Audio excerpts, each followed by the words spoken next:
Mesdames, Messieurs, bonsoir, merci d'être venus jusqu'à nous ce soir et à tous les invités ici d'être venus jusqu'à vous pour échanger autour de la santé, de la radioactivité. Merci d'être venus nombreux, d'avoir bravé le mauvais temps.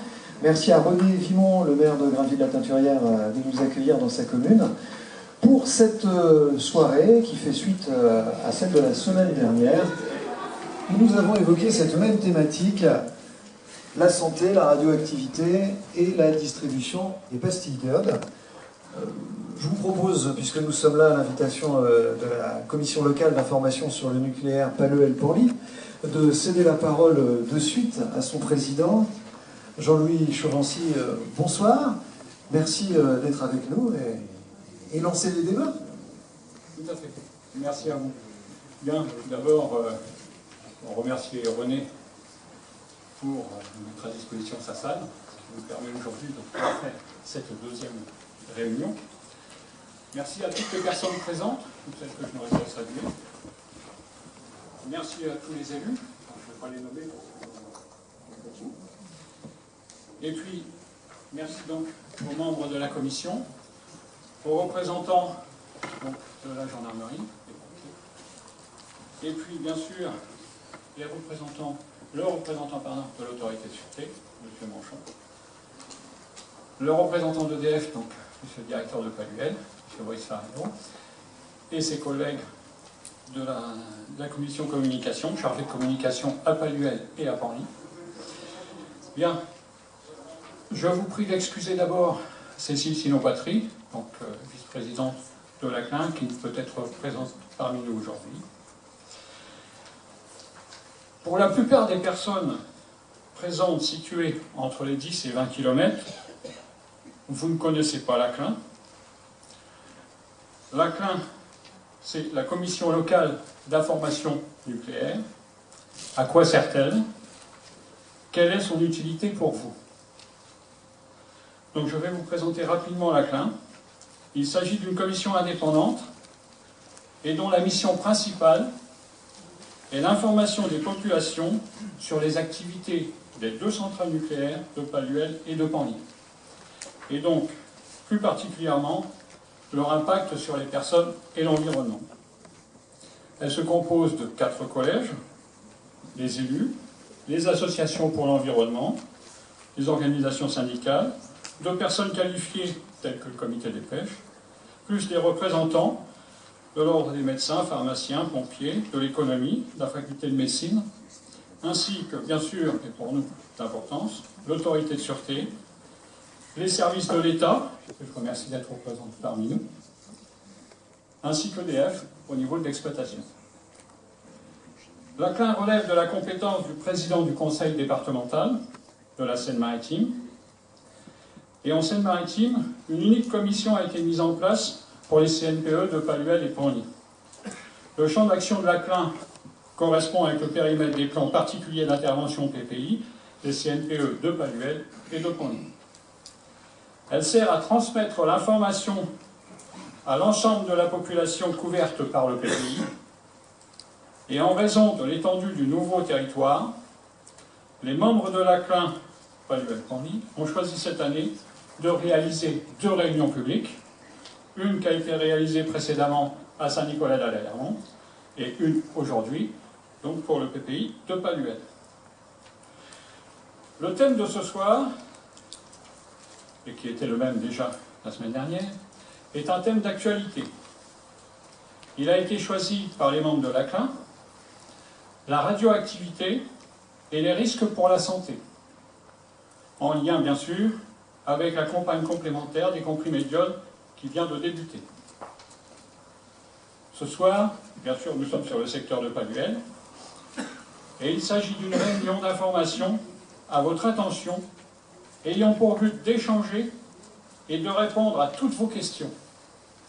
N'hésitez pas à utiliser le micro ou les papiers blancs mis à votre disposition. Certaines questions en lien avec le thème seront posées lors de la réunion. Les réponses aux questions restées sans réponse seront mises en ligne sur le site internet.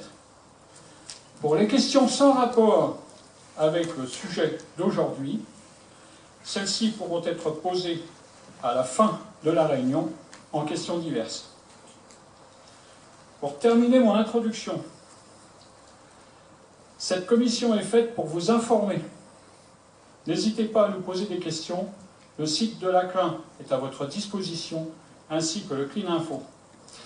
Maintenant, je vais vous présenter les personnes qui travaillent au département pour la CLIN. Donc je vais leur demander de venir. On croit. Je vais les laisser se présenter.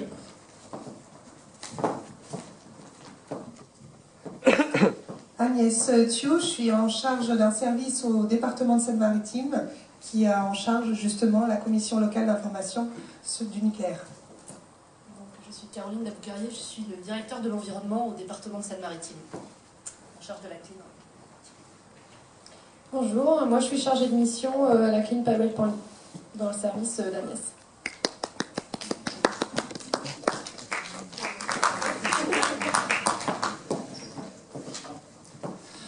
Mesdames, merci. Donc, maintenant, si vous voulez bien, je vais passer la parole à monsieur le sous-préfet, que je remercie d'être présent parmi nous, et sachant que notre animateur vous présentera tous les intervenants. C'est pour ça que je n'en ai pas parlé encore. Voilà. Ah. C'est justement le dernier intervenant qui, voilà. vous nous pardonnerez, explique ces quelques minutes de retard, puisque nous espérions, David Paulet, je vous présenterai dans un instant. Monsieur le sous-préfet. Monsieur le maire, merci de nous accueillir à Grainville-Latintérieur. Mesdames les maires, messieurs les maires, messieurs et mesdames, en vos grâces à qualité. Donc, c'est la deuxième réunion publique. Et puis, sur lequel exactement les mêmes thèmes. Donc ici, les questions, on répondra à toutes les questions. Le président l'a dit, si jamais il y avait des questions très techniques, elles seront répondues sur le site.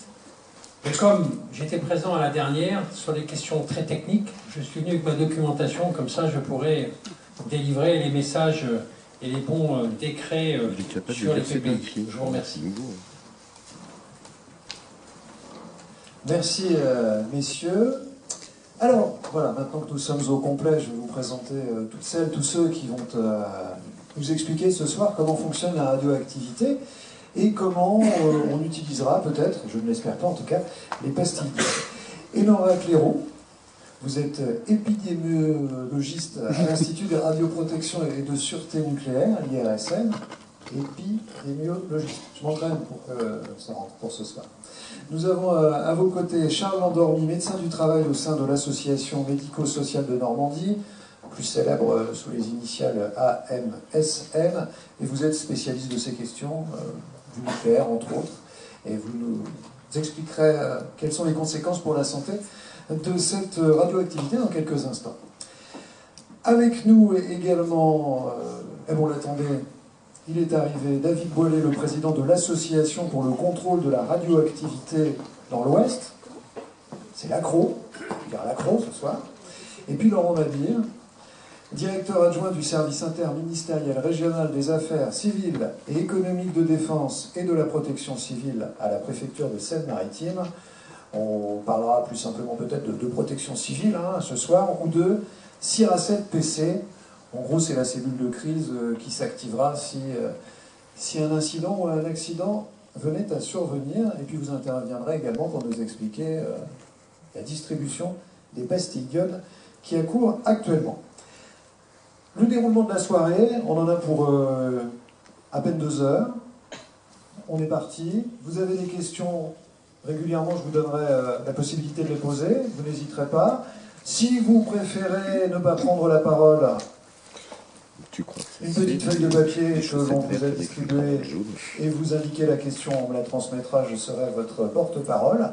Et si vous saisissez le micro pour poser une question, comme tous les propos, toute la soirée est enregistrée, pour une retranscription, je vous invite à vous présenter avant de poser votre question. Votre prénom suffira peut-être, mais au moins nous dire si vous êtes habitant et où vous habitez, ou si vous êtes membre d'une association, laquelle. Par avance, merci, et puis de respecter les règles du jeu et puis de respecter les uns les autres ce soir, on peut échanger sans pour autant se chamailler. C'est en tout cas l'objectif de cette soirée. La Seine-Maritime compte 2 centrales nucléaires. Ce soir, nous parlerons parfois de CNPE, Centre nucléaire de production d'électricité. Nos 2 CNPE comptent en tout 6 réacteurs de 1300 MW, 4 pour Paluel et 2 pour Penly. Toute activité industrielle, on le sait, comporte des risques.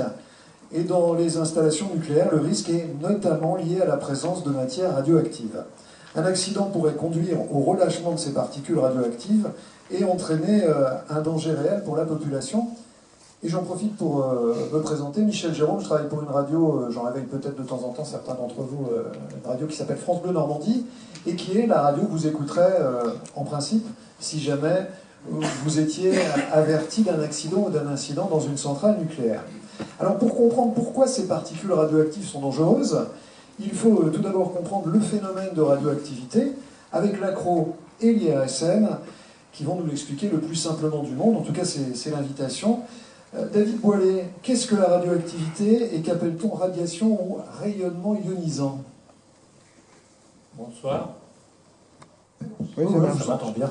Donc le monde, tout le monde qui nous entoure, donc on parlait de la radioactivité, je parlais des atomes, donc il y a toute la planète est faite de 90 atomes différents qui se mettent sous forme de molécules, et après les molécules se mettent entre elles et on construit sous forme de briques, mais il y a 90 briques différentes et c'est tout. Et avec ça on arrive à faire toute la planète. Et certains de ces atomes sont radioactifs, d'autres ne le sont pas. Et donc dans la nature, il existe de la radioactivité qui est d'origine naturelle. En cas d'accident nucléaire, risque d'être relargué dans l'environnement d'autres atomes qui sont radioactifs, qui eux ont été fabriqués par l'homme dans le réacteur nucléaire et qui sont embêtants et qui vont venir s'ajouter à la radioactivité naturelle. Pour comprendre l'impact, il y a 3 aspects qui sont importants. C'est d'abord la source, donc c'est l'atome radioactif. Et en fonction de sa nature, il ne va pas se comporter de la même façon dans l'environnement. Donc si on prend des exemples d'accidents passés, l'iode, dont il faut se protéger et qui est l'objet de la réunion de ce soir, qui va aller dans la thyroïde, peut voyager sur d'immenses distances. Donc par exemple, Tchernobyl, on a reçu de l'iode en France qui venait de Tchernobyl. Le césium-137 peut voyager sur des distances gigantesques parce que, là aussi pour ses propriétés chimiques, et jusqu'en France est arrivé du césium-137 de Tchernobyl. Tchernobyl a aussi relargué du strontium et du plutonium qui lui est retombé localement, qui a contaminé les sols localement, mais très peu sont arrivés jusqu'en France. Donc ça c'est le premier point. Dans l'environnement, les émetteurs ne vont pas se comporter de la même façon, et après dans le corps humain non plus, en fonction des affinités. Donc l'iode va plutôt aller dans la thyroïde, le strontium va plutôt aller dans les os, le césium va plutôt aller dans les muscles. Donc ça dépend un peu de ça. Et après, ces atomes radioactifs, il y a 3 types de rayonnement possibles, qu'on appelle alpha, bêta, gamma, c'est historique, et dont l'impact est différent, mais ça, on va en parler plus tard, des différents impacts. Mais David, cette radioactivité, elle est inodore, elle est invisible. Comment on fait pour la détecter? Et puis surtout, comment fait-on? Est-ce qu'on peut en tout cas la mesurer? Voilà, alors avant de passer à la mesure, il y avait un dernier point important pour la caractériser, c'est sa demi-vie, ou combien de temps elle reste. Donc l'iode 131, par exemple, celui qui nous embête pour la thyroïde, il a une demi-vie de 8 jours, c'est-à-dire que tous les 8 jours, vous divisez par 2, donc au bout d'un mois, il a quasiment disparu. En revanche, le césium-137, c'est 30 ans pour diviser par 2, donc on a encore, autour de Tchernobyl, ici, du césium-137 de Tchernobyl. Et le plutonium, ça se compte en milliers d'années, donc il est là pour quasiment l'éternité par rapport à une échelle de vie humaine. Donc là aussi, il y a des comportements différents. Pour les mesurer, il y a grosso modo 2 types d'appareils.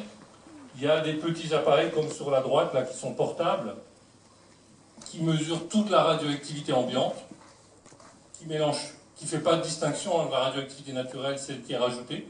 Donc c'est important sur le terrain, il est portable. Et puis, si jamais il y a une augmentation énorme de la radioactivité, il va le détecter et c'est une façon d'alerte.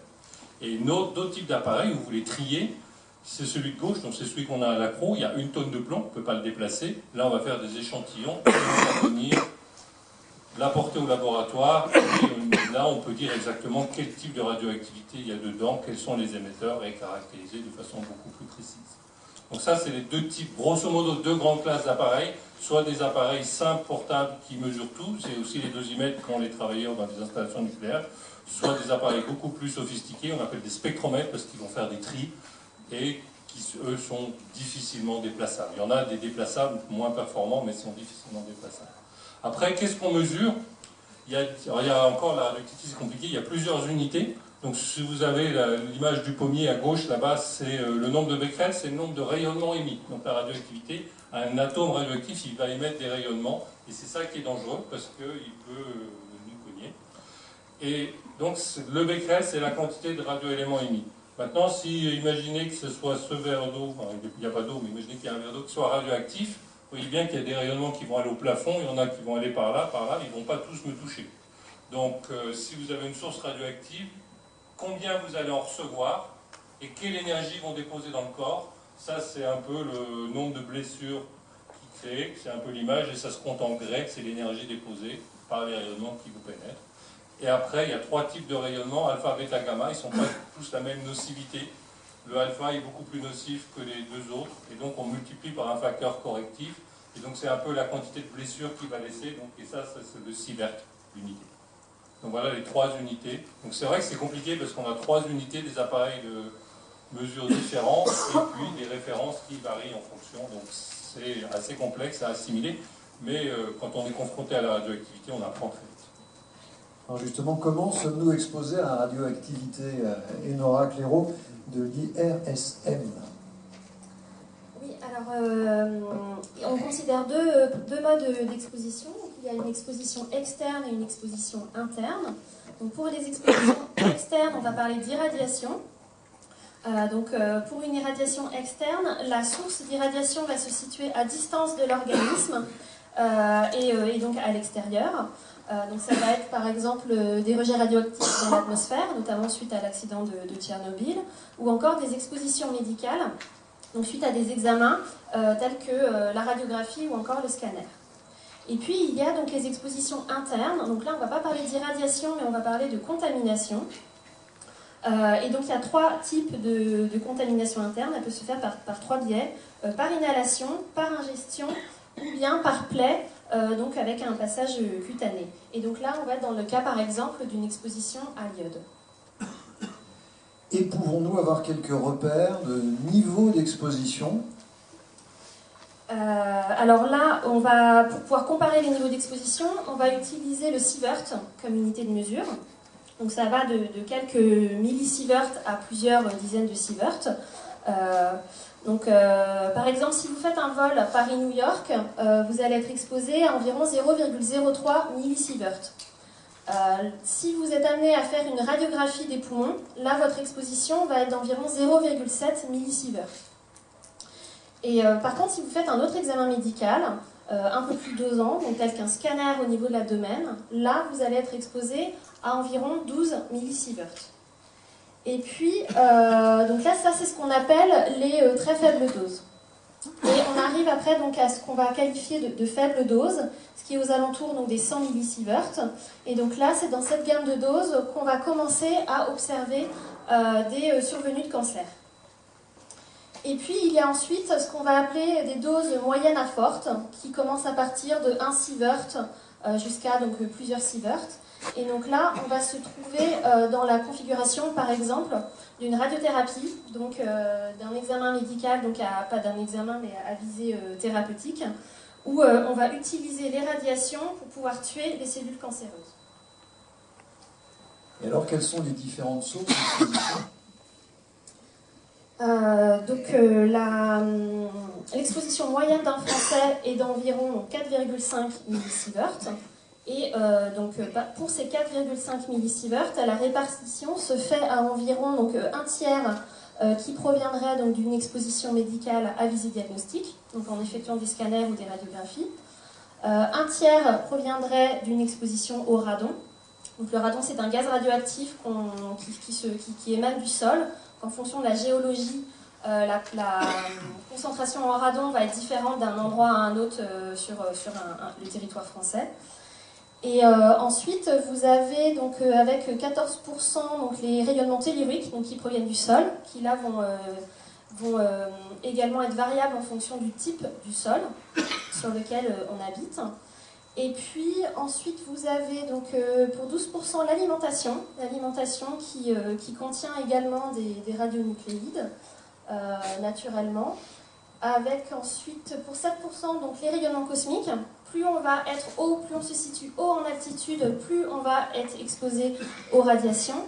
Et puis la dernière petite part de 1% porte donc sur les installations, les rejets des installations nucléaires ou encore les retombées nucléaires, donc que ce soit des accidents de Tchernobyl, de Fukushima ou encore des essais nucléaires. Et comment se protège-t-on alors de ces rayonnements ? Ah oui, et puis il y avait une dernière petite chose que j'ai oubliée. Si vous le souhaitez, donc là 4,5 millisieverts, c'est l'exposition moyenne d'un Français, mais vous pouvez calculer votre propre exposition, donc moyenne sur un an, avec un petit outil qui est disponible sur le site de l'IRSN, où vous rentrez vos caractéristiques, votre lieu d'habitation, si vous habitez près d'une centrale, etc. Et vous aurez un chiffre un peu plus individualisé. Alors maintenant, la question de la protection, comment est-ce qu'on se protège ? Alors, si on est dans une situation d'une exposition externe, d'une irradiation externe, il y a 3 règles principales, à savoir la distance, la durée et l'écran de protection. Donc, pour la distance, plus on va être loin de la source d'irradiation, plus on va réduire la dose. Pour la durée d'exposition, ça va être l'inverse. Plus on va diminuer cette durée, plus on va réduire l'exposition. Et pour l'utilisation d'un écran de protection, donc en fonction du type de particules, alpha, bêta ou X, gamma, là, l'écran de protection va être plus ou moins important. Et par exemple, en cas d'accident nucléaire, c'est pour cette raison qu'on préconise la mise à l'abri. Et si on peut, voilà. Donc là, c'était dans le cas d'une exposition externe. Et en cas de contamination interne, une des règles pour se protéger donc, des rayonnements, c'est bien sûr d'éviter ou de limiter la consommation alimentaire qui pourrait potentiellement être contaminée. Merci. David Boilet, qu'est-ce qu'on appelle la radioprotection ? Vous avez un micro sur la table, plein de micros ce soir. Donc la radioactivité, il y a un consensus international pour dire qu'il y a,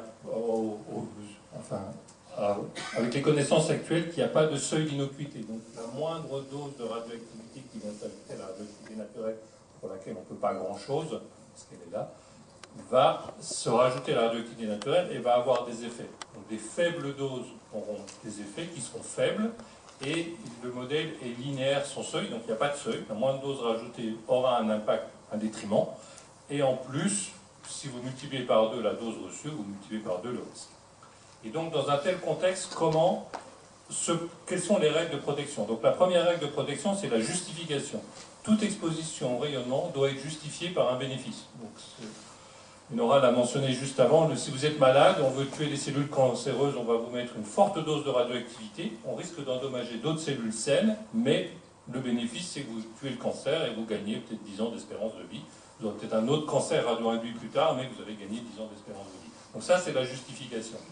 La deuxième point, et donc ça, c'est pas que pour la médecine, mais c'est le premier point de la radioprotection. Le deuxième point, ça doit être l'optimisation. Une fois que c'est justifié d'être irradié, l'irradiation doit être aussi faible que raisonnablement possible. Et donc, il faut toujours, un médecin ou un travailleur du nucléaire doit toujours préparer son intervention pour essayer de mettre l'exposition la plus faible possible. Et à la fin, seulement en ces derniers principes, il y a des principes de limitation, il y a des garde-fous, il y a des limites à ne pas dépasser. Donc pour nous, si on reprend l'unité du sievert, à cause de la radioactivité rajoutée due à la médecine ou à l'environnement, c'est 1 millisievert par an en temps normal. Et ça, c'est un peu... donc c'est un garde-fou à ne pas dépasser, c'est aussi pour imaginer qu'il n'y ait pas de discrimination. On pourrait imaginer qu'on envoie certaines catégories de personnes se faire plus irradier que d'autres, pour des raisons raciales, d'âge ou je ne sais pas quoi, et ça serait complètement inacceptable. Donc il y a des garde-fous à ne pas dépasser aussi, et ça c'est le principe de limitation. Et donc la radioprotection est vraiment basée sur ces 3 principes au niveau, qui sont internationaux, qui sont adoptés dans tous les pays de la planète. Merci beaucoup. Avant d'évoquer les effets de la radioactivité sur la santé et d'avancer dans notre soirée, est-ce que vous avez des questions sur cette introduction un peu technique sur la notion de radioactivité et de rayonnement? Pas de questions? On peut continuer alors? Eh bien, allons-y. Docteur Charles Landormy, avec nous. Alors pourquoi les radiations sont-elles dangereuses? Et puis on aimerait comprendre, maintenant qu'on sait ce qu'elles sont, comment elles agissent sur notre corps. Alors, au niveau de, comment dire, alors juste la diapo qui dit que je n'ai pas de conflit d'intérêt avec ce que je vais dire ce soir, qui est une obligation légale, on peut passer à la diapo d'après. Voilà.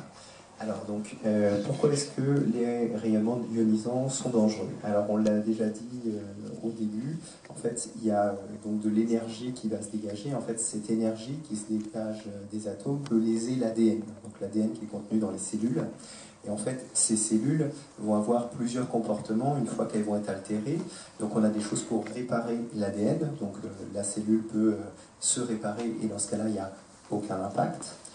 Il y a une autre possibilité qui est la cellule va être trop fortement altérée et dans ce cas-là, elle va mourir. Et il y a une troisième possibilité un peu plus compliquée, c'est-à-dire que le mécanisme de réparation va être incomplet ou en fait va mal se comporter.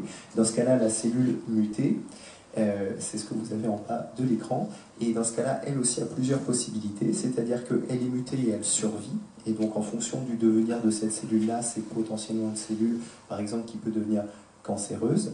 Elle peut être éliminée par le système immunitaire qui sait reconnaître une cellule qui justement a été mal réparée, et elle peut survivre.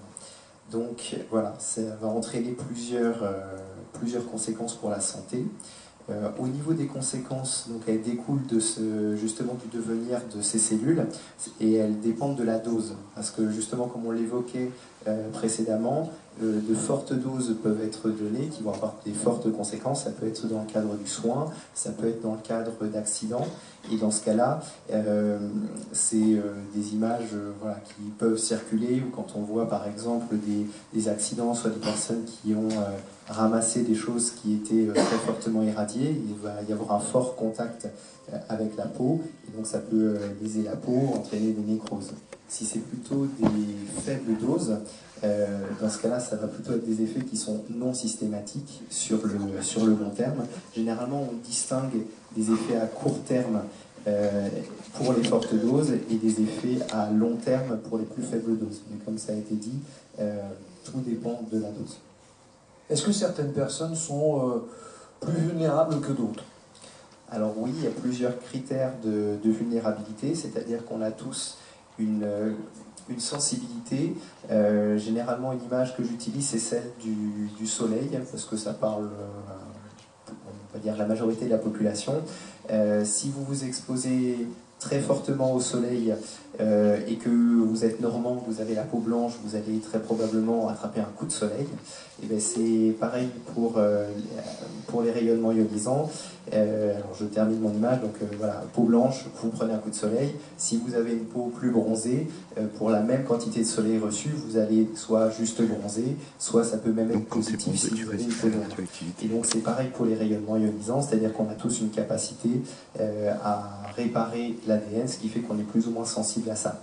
Après, il y a des particularités qui sont physiologiques, c'est-à-dire que si vous êtes une femme enceinte ou un enfant, ben vous êtes plus sensible à la radioactivité. Et après, il y a il y a une radiosensibilité qui est aussi interne, c'est-à-dire qu'on a des organes qui sont plus ou moins sensibles.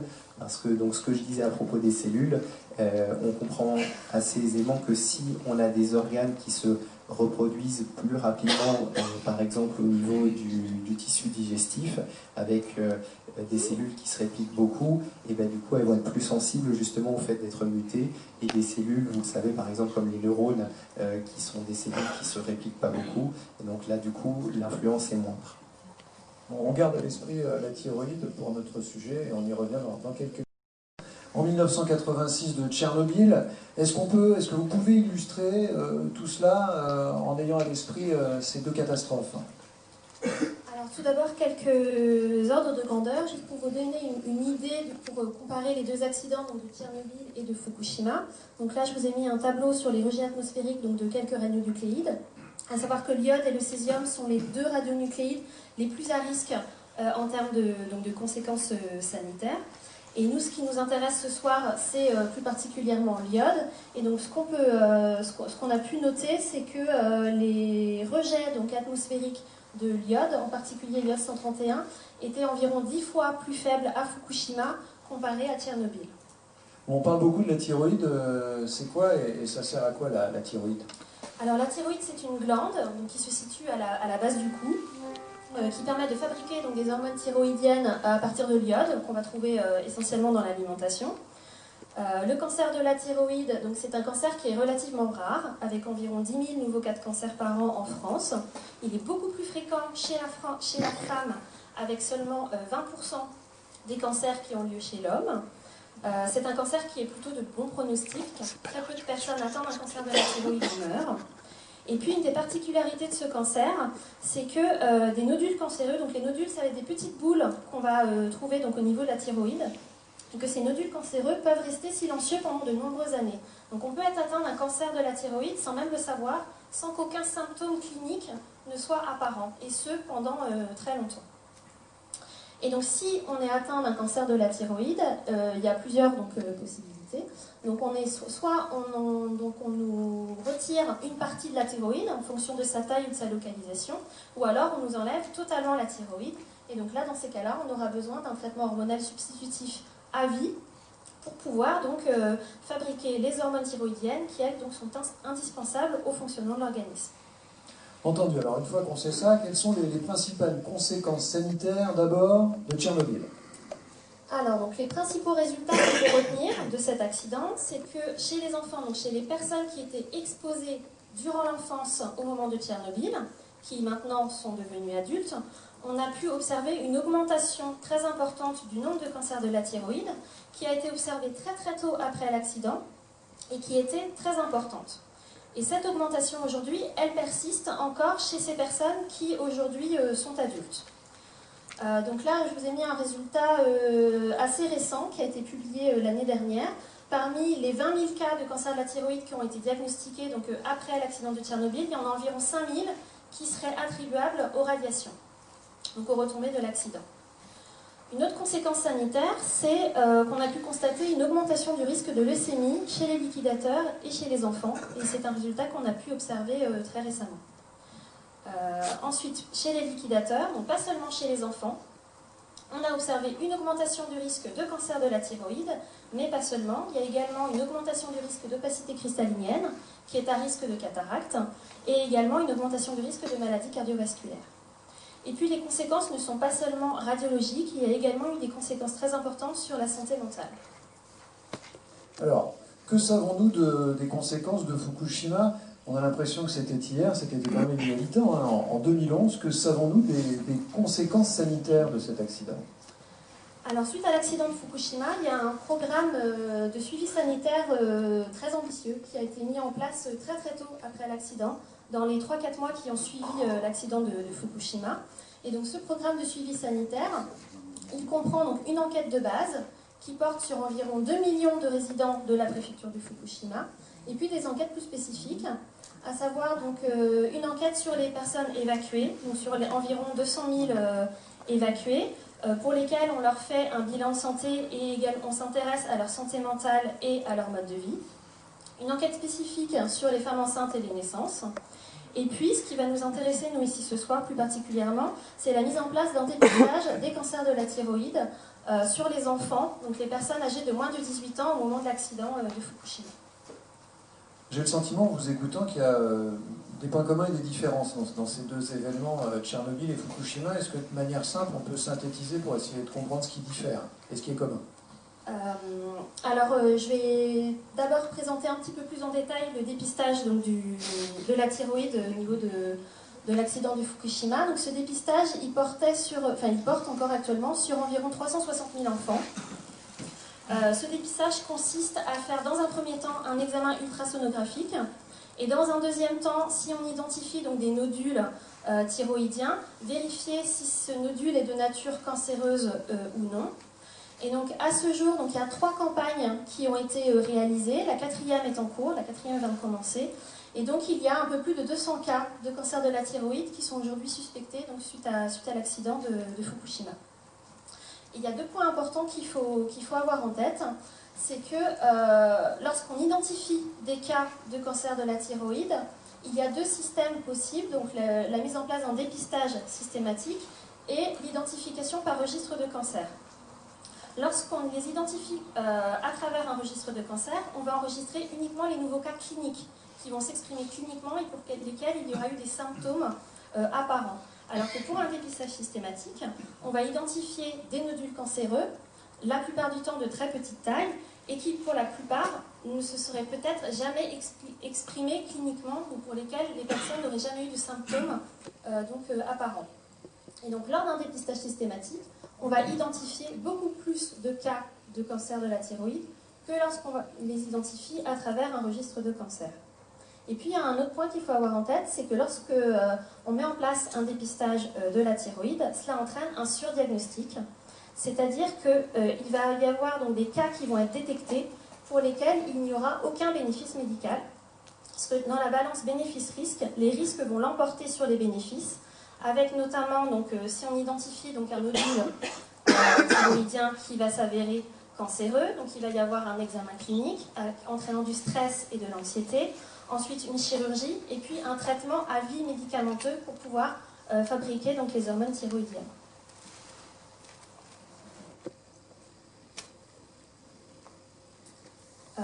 Et donc à ce jour, c'est vraiment d'après les résultats actuels, les cancers de la thyroïde à Fukushima seraient plutôt liés à un effet du dépistage plutôt qu'à un effet des radiations. Donc il y a plusieurs éléments qui nous permettent d'aller dans ce sens.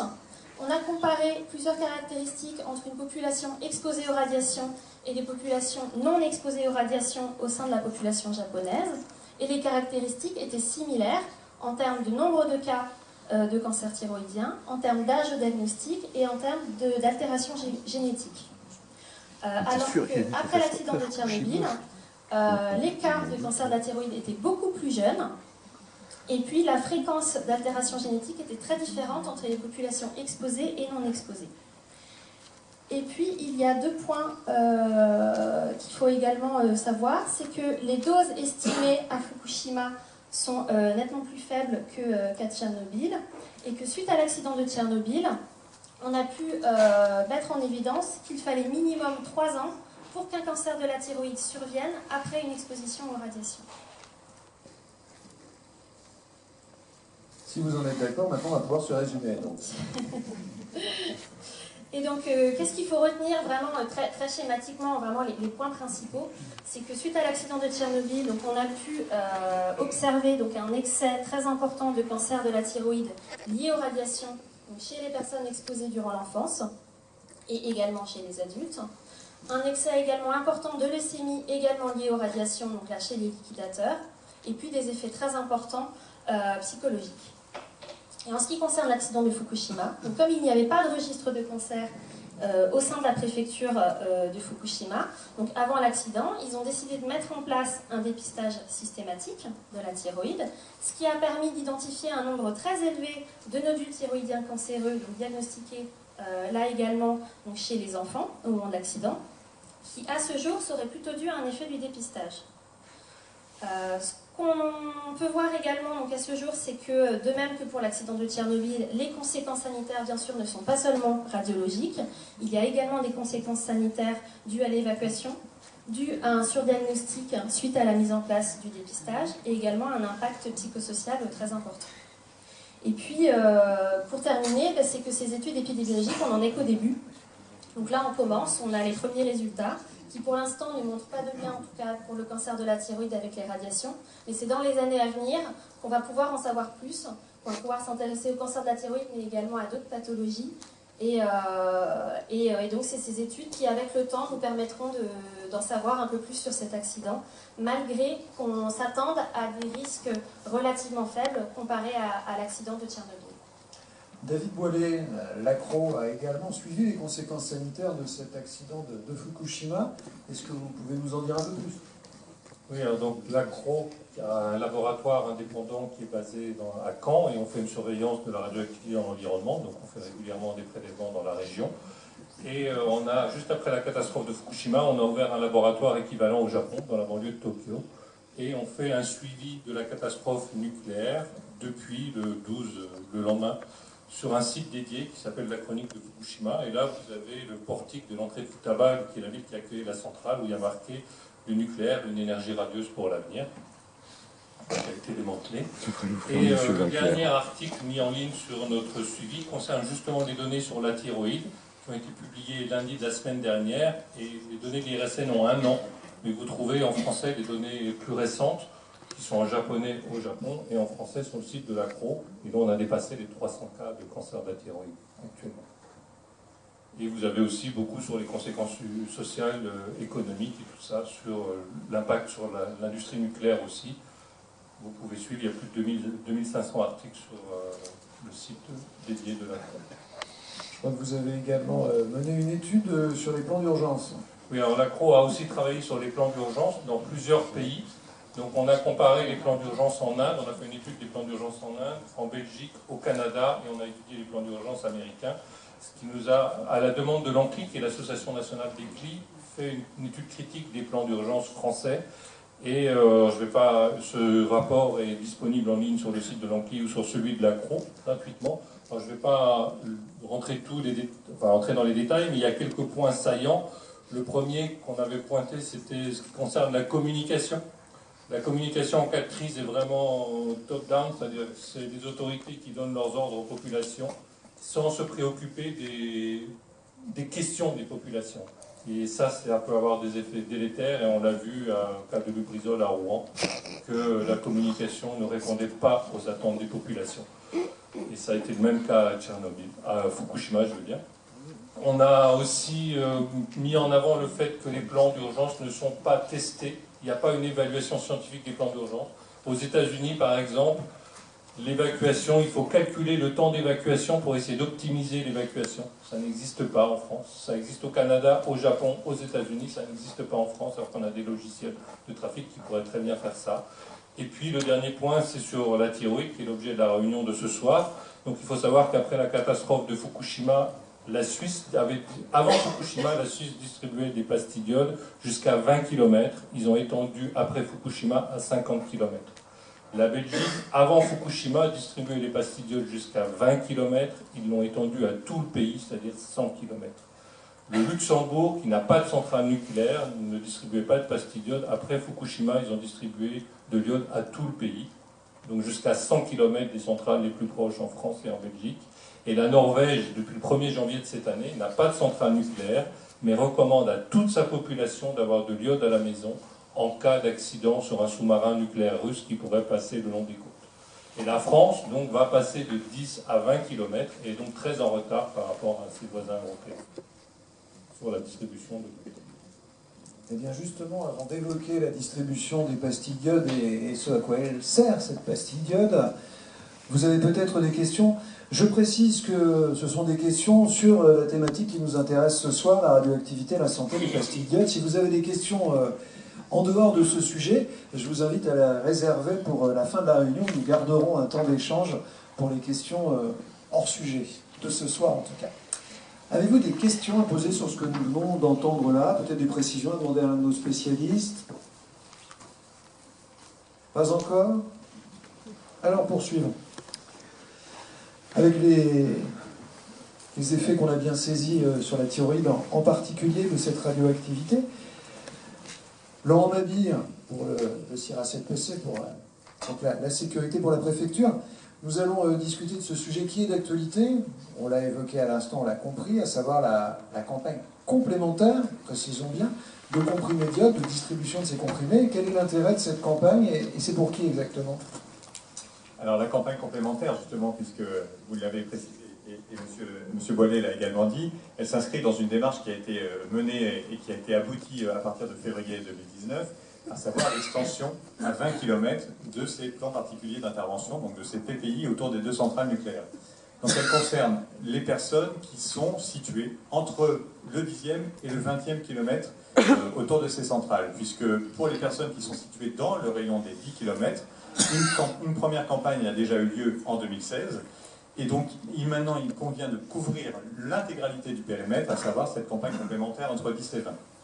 Alors son intérêt il est double, évidemment se doter pour ces personnes Donc, et puis, tous les foyers qui sont concernés entre ces 10 et 20 km, d'avoir ces comprimés d'iode à disposition, immédiatement disponibles en cas d'accident nucléaire pour pouvoir se protéger et notamment saturer la thyroïde pour pouvoir répondre à cette problématique et donc d'éviter que de l'iode radioactif se fixe sur cet organe.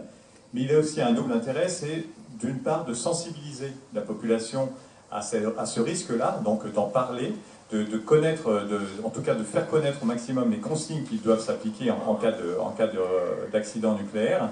Et puis il place aussi chaque individu, chaque citoyen dans une position active, c'est-à-dire qu'on devient acteur de sa sécurité en ayant sur soi ou en ayant à proximité de soi les comprimés d'iode qu'on doit prendre quand on nous en ordonne la prise, pour pouvoir se protéger soi-même. Donc c'est vraiment, ça a une démarche vraiment de sensibilisation et de se placer en acteur de sa sécurité. Et ce comprimé d'iode, est-ce que c'est la garantie d'être protégé des radiations? Voilà, je le prends et après je suis tranquille. Alors non, c'est pas comme ça que ça marche, c'est pas une pilule magique. Hein. Très clairement, il faut pas le voir comme un remède miracle. Ça s'inscrit évidemment, cette prise de comprimé d'iode, ça s'inscrit dans tout un tas de mesures de protection de la population qui pourraient se mettre en place en cas d'accident nucléaire. Donc parmi ces mesures de la population, vous en avez une illustration sur la vidéo. Il y a évidemment des mesures qui sont liées vraiment cette fois à la protection, donc à se mettre derrière des barrières. C'est ce qu'évoquait Madame Clairaut tout à l'heure, donc c'est de se mettre à l'abri dans un bâtiment en dur pour être au maximum derrière des barrières qui nous protègent des rayonnements. Ça s'inscrit aussi dans des démarches qui peuvent être, par contre, si on a le temps et si évidemment les conditions, notamment liées à l'accident nucléaire, ne permettent des temps d'évacuation pour s'échapper du nuage éventuellement radioactif et évidemment ne pas y être exposé quand on s'en échappe. Et puis ça s'inscrit également dans des consignes qui sont plus généralistes, mais qui s'appliquent également en cas d'accident nucléaire, qui sont évidemment de ne pas encombrer les lignes téléphoniques pour permettre de privilégier les secours, de pouvoir joindre les secours, donc de se préparer à une éventuelle évacuation en assurant auprès de soi donc un nécessaire pour permettre son évacuation dans de bonnes conditions, donc avec ses papiers administratifs, éventuellement ses traitements médicamenteux quand on en a un. Et puis ça nécessite aussi de prendre en charge cette consigne qui est presque contre-naturel quand on est parent, c'est de ne pas aller chercher ses enfants à l'école, puisque dans les établissements scolaires qui sont concernés par ces périmètres et ces rayons de 20 km, en fait, il y a des dispositions. L'Éducation nationale prend des dispositions pour protéger les enfants en cas de risque, en cas d'accident nucléaire. Il y a des dispositions également avec la distribution de comprimés d'iode dans ces établissements scolaires. Et le personnel de l'Éducation nationale est chargé de mettre en protection les enfants si jamais survenait un risque. Donc on a vraiment cet ensemble de consignes qui doivent s'appliquer et qui, prises ensemble, permettent de se protéger le plus efficacement possible en cas d'accident. Et on se tient informé, alors j'en profite parce que c'est un sujet que je connais un tout petit peu plus, en allumant la radio évidemment, et il y a une radio qui est là pour ça, c'est votre radio d'alerte, c'est France Bleu Normandie.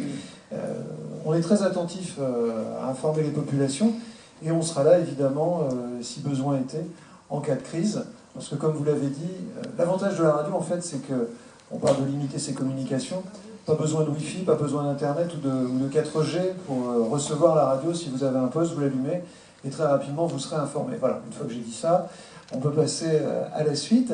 Et c'est important parce que quand on a une inquiétude, là, être rassuré, déjà, savoir ce qui se passe, c'est très important. Alors, docteur, le comprimé d'iode, comment ça marche?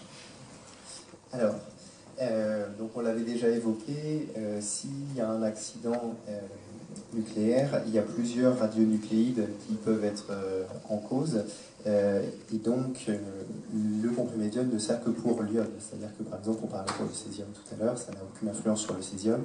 Et pourquoi l'iode? Eh bien tout simplement parce que la thyroïde, en fait, pour synthétiser ses hormones, elle se sert d'iode. Et donc en fait l'idée de ce comprimé, c'est de saturer la thyroïde en mettant plein d'iode qui lui n'est pas radioactif, pour que si éventuellement vous étiez exposé à de l'iode radioactif, la thyroïde ne vienne pas capter cet iode radioactif pour synthétiser vos hormones thyroïdiennes. Donc c'est la saturer pour la protéger de l'iode radioactif. Donc c'est un peu l'image d'une éponge. si notre thyroïde, elle est comme une éponge chargée d'eau, et là, d'iode, elle ne laissera pas passer l'iode néfaste. Tout à fait, c'est à peu près ça. Merci. Est-ce que tout le monde peut prendre des comprimés d'iode? Est-ce qu'on peut être allergique, docteur, à l'iode? Alors donc, oui, tout le monde peut prendre des comprimés d'iode, c'est même vivement recommandé, surtout chez les femmes enceintes et les enfants. Et donc, pour les personnes allergiques, donc c'est déjà quelque chose de très rare d'être allergique à l'iode, parce que c'est vrai qu'on a souvent en consultation des gens qui disent qu'ils sont allergiques à l'iode parce qu'en fait, finalement, ils ont fait une réaction souvent à la bétadine, donc la chose dont on badigeonne les gens à visée antiseptique, notamment pour les opérations. En fait, la plupart du temps, ce sont des réactions soit aux excipients, soit en fait aux choses qui servent à porter l'iode. Mais même si vous étiez réellement allergique à l'iode, ce qui, je le répète, est très rare, il existe des solutions d'iode, par exemple les solutions Fleur de Lugol, mais aussi d'autres solutions. Donc tout le monde peut en prendre. Et c'est là, normalement, qu'on a une question. Pour qui la question? Voilà. Monsieur Blavette. Oui, merci, bonjour, Guillaume Lana de France Nature Environnement. Oui, il y a quelque chose que j'ai pas bien compris, parce que j'ai eu l'impression que, à écouter la dame de l'IRSN, les conséquences de la radioactivité, c'était surtout psychologique et mental. Et j'ai eu l'impression d'entendre un vieux discours des années 50 de l'OMS qui disait qu'il n'y avait pas de conséquences aux accidents nucléaires, c'était simplement des représentations mentales. Mais alors, dans ce cas-là, comment l'État peut être persuadé que des gens qui seraient touchés par un accident nucléaire, qui auraient des conséquences surtout psychologiques, puissent prendre ces fameuses pastilles d'iode et puissent se confiner grâce aux consignes qu'on recevrait par les médias là. J'ai pas très bien compris quel était le point de vue de l'IRSN, puisque nous avons eu il y a 2 ans un séminaire santé, environnement, santé publique à l'IRSN. C'était un tout autre discours que celui que vous teniez, madame, ce soir, sur l'effet des faibles doses. À vous entendre, je le répète, j'ai cru comprendre que c'était des désordres psychologiques et autres. Alors, comment organiser les secours si les gens sont marqués psychologiquement? C'est une question que je me pose. Merci. Ce n'est pas tout à fait la question que j'attendais, mais je l'ai entendue par là, je la poserai moi-même après. Alors je pense que je me suis peut-être mal exprimée. Ce que j'ai voulu dire, c'est qu'il n'y a pas uniquement des conséquences liées aux radiations, il y a également des conséquences psychologiques, mais bien sûr, les conséquences aux radiations sont là. On l'a bien vu après l'accident de Tchernobyl, un nombre très très important de cancers de la thyroïde auquel on ne s'attendait pas du tout, qui est vraiment, vraiment très important, et un risque de leucémie également très important, un risque cardiovasculaire, ça je l'ai bien expliqué, et c'est juste qu'en plus de ce risque de cancer et de ce risque de maladie, il y a d'autres conséquences qui sont un peu des conséquences collatérales, en quelque sorte, liées à l'exposition aux radiations et donc liées à l'accident. Mais en aucun cas, je minimisais les risques liés à l'exposition aux radiations. Merci pour votre question et votre réponse. La question donc, que j'attendais, je l'ai entendue à voix basse, et si on a déjà plus de thyroïde parce qu'on a déjà été malade, est-ce qu'on prend ou pas la pastille? On est bien d'accord, j'ai entendu la question. Ah bah voilà. C'est beau, quelle anticipation. N'est-ce pas? Ça marche à tous les coups. Mais c'est logique, c'est assez logique qu'on se pose la question. Non, mais complètement. Et donc, je vais répondre à cette interrogation qui est en effet très logique. Alors, je pense que le message avec lequel il faut que vous repartiez ce soir, c'est que globalement, il n'y a pas tellement de questions à se poser. Il faut le prendre, et j'explique pourquoi, même quand on n'a plus de thyroïde, parce que, en fait, il se pourrait, même si par exemple, vous avez une ablation de la thyroïde, même si le chirurgien a très bien travaillé, il est possible qu'il reste quelques petits bouts de tissu qui pourraient, eux encore, métaboliser l'iode. Donc, en fait, vu la balance bénéfice-risque, au niveau de l'iode, qui est vraiment très en faveur du bénéfice, parce qu'il y a quasiment pas de risque à prendre de l'iode, et bien du coup, oui, il faut le prendre même si on n'a plus de thyroïde. Est-ce que vous avez une autre question pour plutôt le docteur, là, a priori? Ça va plutôt être sur en cas d'évacuation. Je vous laisse vous présenter. Oui, de Sagère, je suis élu à Névy, je suis conseiller municipal et conseiller communautaire. Et je suis j'ai appartenu à une grande maison qui s'appelle donc, pour en revenir dans le cas d'une évacuation, Pour ce qui concerne la communication, vous savez très bien qu'aujourd'hui, tout le monde y est confronté, les ados, pour les empêcher d'avoir leur portable et de communiquer, c'est pas simple. Donc il y a peu de chances que vous les arrêtiez. Eux, ils vont communiquer à mort, ça c'est certain. On peut essayer, mais bon, les parents savent ce que c'est. Donc ça c'est la première chose. Et ensuite, pour ce qui concerne les écoles, ça c'est une chose qui me préoccupe beaucoup. Pensez-vous aujourd'hui que si on dit aux mères de famille, il y a un accident nucléaire, ou elles apprennent qu'il y a un accident nucléaire, surtout vous n'êtes pas allé chercher vos enfants. Vous ne les arrêterez pas. Vous ne les arrêterez pas. Moi j'ai tenté l'expérience, hein, j'ai posé la question à plusieurs mères de famille, et pas qu'une, elles m'ont toutes répondu, je viendrai chercher mes enfants. C'est tout. Vous ne les arrêterez pas. C'est tout. C'est leurs enfants. C'est un réflexe naturel. Hein. Voilà, je parle des mères de famille, mais les pères de famille, c'est pareil. D'où là une nécessité d'expliquer aux gens, et d'expliquer, de réexpliquer. Parce que de toute façon, ça se produira si vous faites. C'est clair. Alors on va venir sur cette question. Vous avez évoqué chacun acteur de sa propre sécurité, de la sécurité de tout le monde. Voilà, c'est ça, c'est exactement ça. C'est le même slogan que pour la sécurité routière. Hein. On est tous responsables et on est tous acteurs de cette sécurité.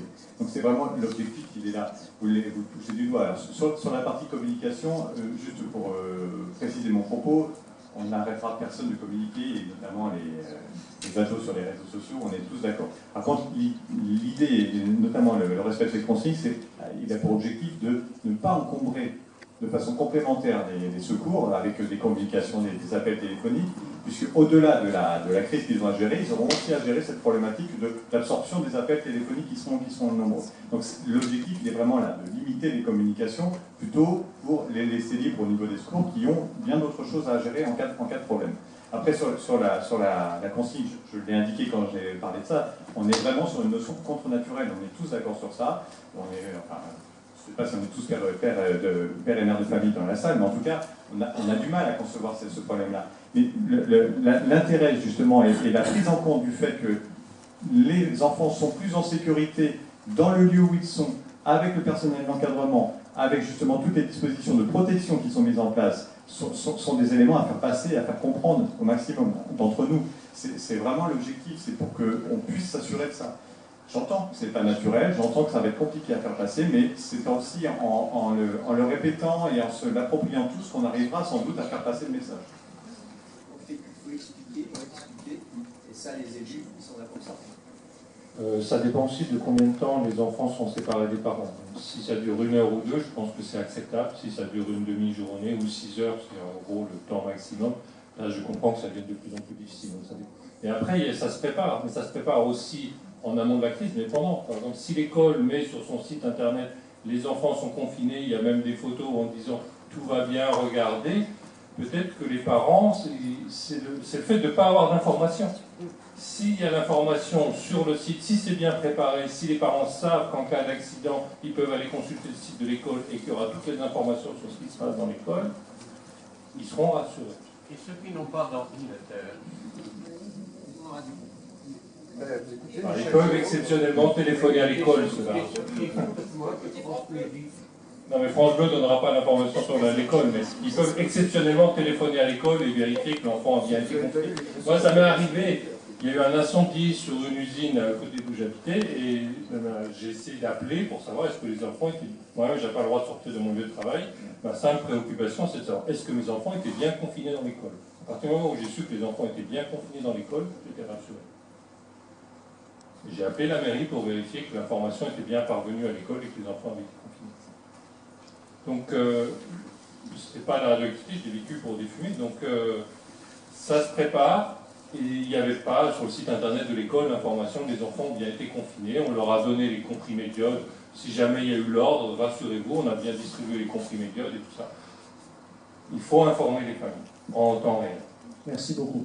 Elle a une durée d'utilisation, d'efficacité, à quel moment je dois la prendre ? Oui, il faut la prendre sur ordre du préfet, donc au bon moment, c'est-à-dire qu'il ne faut pas la prendre trop tôt par rapport à un accident qui restera en cours, ni trop tard, puisqu'elle n'aura plus de bénéfices. Donc il faut la prendre au bon moment, et ce bon moment, en fait, c'est le moment où justement le préfet, mais qui n'est pas le préfet de façon seule et autoritaire, c'est le préfet entouré et conseillé de l'ensemble des experts qui sont liés justement et qui connaissent l'événement qui est en cours auprès d'une centrale, puisqu'on est autour d'une centrale nucléaire, donc, qui peut déterminer le bon moment par rapport à la cinétique de l'accident. Alors la cinétique, c'est un mot un peu compliqué, c'est en fait par rapport au délai de survenance de l'accident et de survenance de ses effets. Donc c'est vraiment à partir de ce moment-là, donc quand le préfet a cette cinétique et l'éventualité du rejet du panache radioactif, qu'en fait il va donner l'ordre à la population de prendre ce comprimé d'iode pour permettre de se protéger notamment la thyroïde pour la saturer. Cet ordre il va être communiqué de différentes façons, donc c'est là on a toute la partie communication qu'on évoquait tout à l'heure. Donc évidemment il va être communiqué par des réseaux sociaux, puisqu'ils seront actifs malgré tout, ils seront communiqués par les réseaux sociaux, ils seront relayés évidemment par les élus locaux et par les maires, avec la mise en œuvre de moyens d'alerte qui peuvent être des moyens d'alerte mobiles, donc des véhicules sonorisés qui peuvent circuler, par des appels téléphoniques qui peuvent être faits avec des logiciels d'appels massifs téléphoniques. Mais il peut aussi évidemment faire, et vous l'avez indiqué tout à l'heure, M. Jérôme, par la radio, donc la diffusion sur les ondes de cette consigne, justement, quand on est dans le périmètre de 20 km, de prendre ce comprimé d'iode au bon moment. Est-ce que tout le monde a reçu le bon? Et si éventuellement on n'a pas reçu le bon pour aller les chercher, j'arrive. Il y a des gens qui n'ont pas reçu encore? On a quelques mains qui se lèvent. Qu'est-ce qu'il faut faire si on habite le secteur et qu'on n'a pas le bon? Alors, le bon, il est en cours de distribution, donc il est en cours de distribution depuis le 17 septembre. Donc, vous avez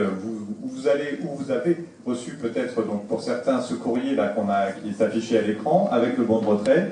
Et c'est à partir de son bon de retrait donc, que vous vous présentez à la pharmacie de votre secteur, donc la plus proche de votre domicile, ou en tout cas une pharmacie dans les périmètres des 20 km, pour pouvoir récupérer le nombre de comprimés d'iode qui correspond à vos besoins, donc aux besoins de la famille que vous constituez au sein du foyer, donc pour avoir le bon nombre. Si jamais vous n'avez pas reçu ce bon de retrait, ce qui semble être le cas, puisque des mains se sont levées dans la salle, vous pouvez vous présenter auprès de cette pharmacie avec un justificatif de domicile, une facture MDF, une facture téléphone,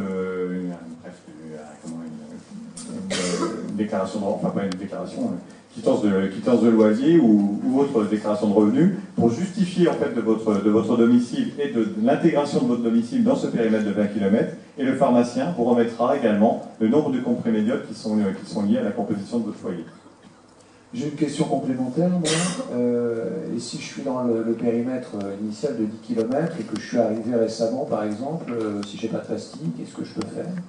Alors, si vous êtes arrivé récemment dans le 10 km, donc on l'a dit tout à l'heure, la campagne a eu lieu en 2016, donc elle est passée.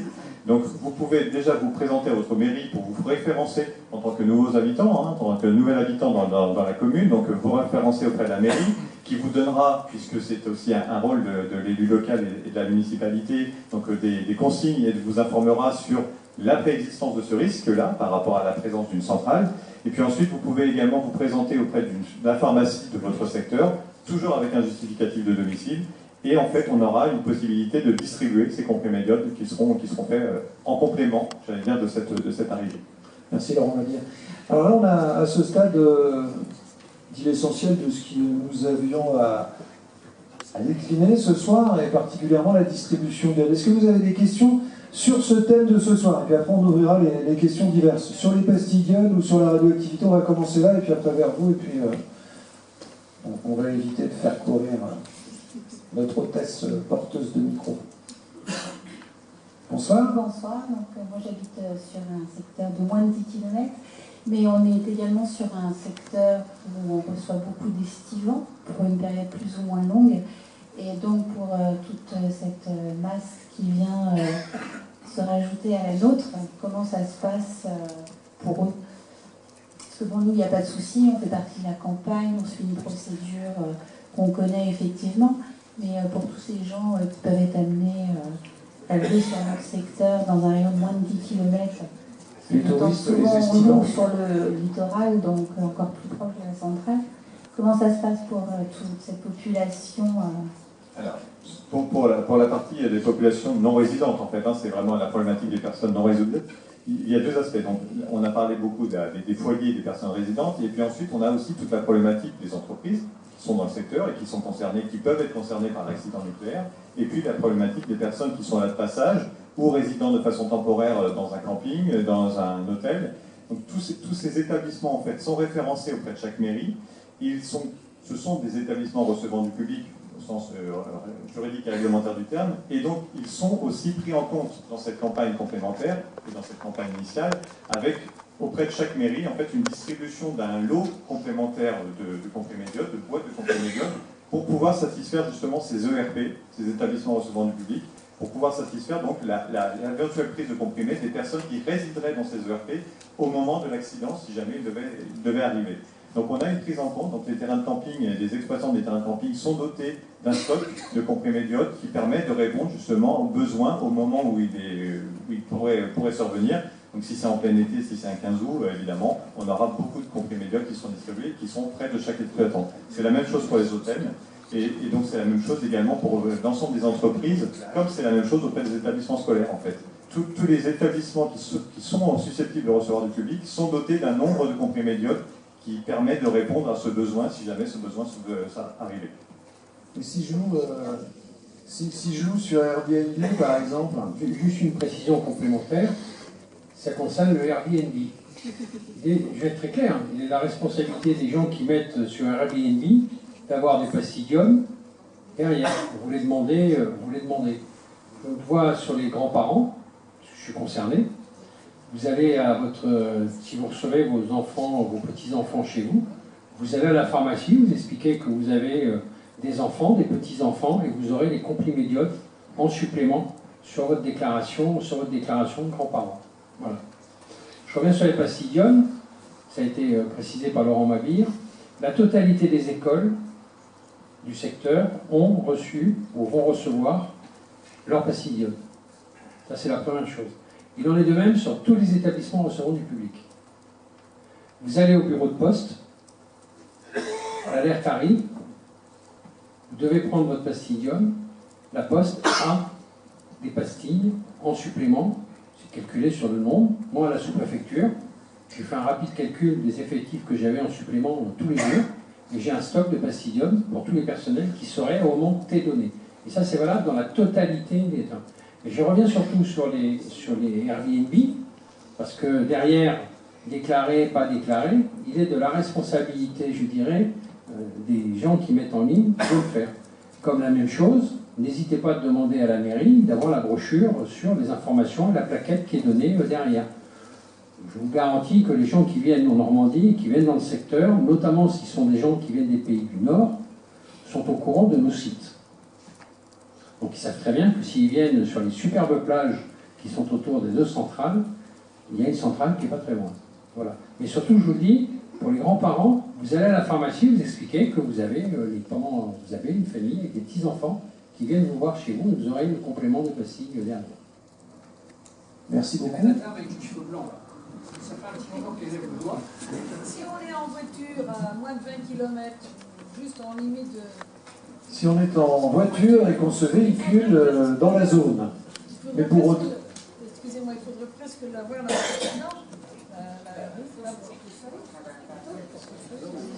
dans sa gamme. Donc la question c'est si je suis en voiture... Prenez le micro parce que sinon on ne vous entend pas. Excusez-moi. Si je suis en voiture à moins de 20 km, je n'ai pas de pastilles, je rentre chez moi, elles sont chez moi, mais je ne les ai pas dans la voiture. Donc il est peut-être conseillé de les avoir dans sa voiture, ces pastilles. Alors, Ou dans le sac à main. Ça peut être une solution. Après, il faut pas voir cette problématique d'accident comme quelque chose d'instantané. C'est-à-dire que si vous êtes en voiture et l'accident ne va pas survenir en moins d'une seconde, et dans moins d'une seconde, on vous demande de prendre vos pastilles d'iode. C'est quelque chose qui va prendre un peu de temps, puisqu'il faut déjà analyser l'accident, connaître sa cinétique, ce que je disais, son délai de survenance, et puis après, donc, il y a des mesures qui se mettent de façon complémentaire. Donc on vous demandera, avant de prendre votre comprimé d'iode, par exemple, de vous mettre à l'abri. Donc si vous êtes en voiture, il faudra sans doute rentrer dans un bâtiment en dur pour être le plus à l'abri possible. Donc, tous ces éléments-là, en fait, viennent compléter. Donc, en voiture, vous pouvez avoir vos comprimés d'iode sur vous, c'est absolument pas une contre-indication, hein, c'est presque un gage de sécurité, ça peut l'être pour vous, mais on ne vous demandera pas, dans la seconde, j'allais dire, de prendre votre comprimé d'iode par rapport à la situation où vous êtes à cet instantané-là. On ne peut pas rester confiné dans sa voiture. Ça, voilà, déjà. Non, c'est pas protégé. Non, il faut voilà, s'inviter à rejoindre un bâtiment en dur. On l'a évoqué tout à l'heure, hein, l'histoire des barrières de protection. Donc c'est plutôt rejoindre un bâtiment en dur, le plus dur possible, avec le plus d'épaisseur possible pour être à l'abri des rayonnements.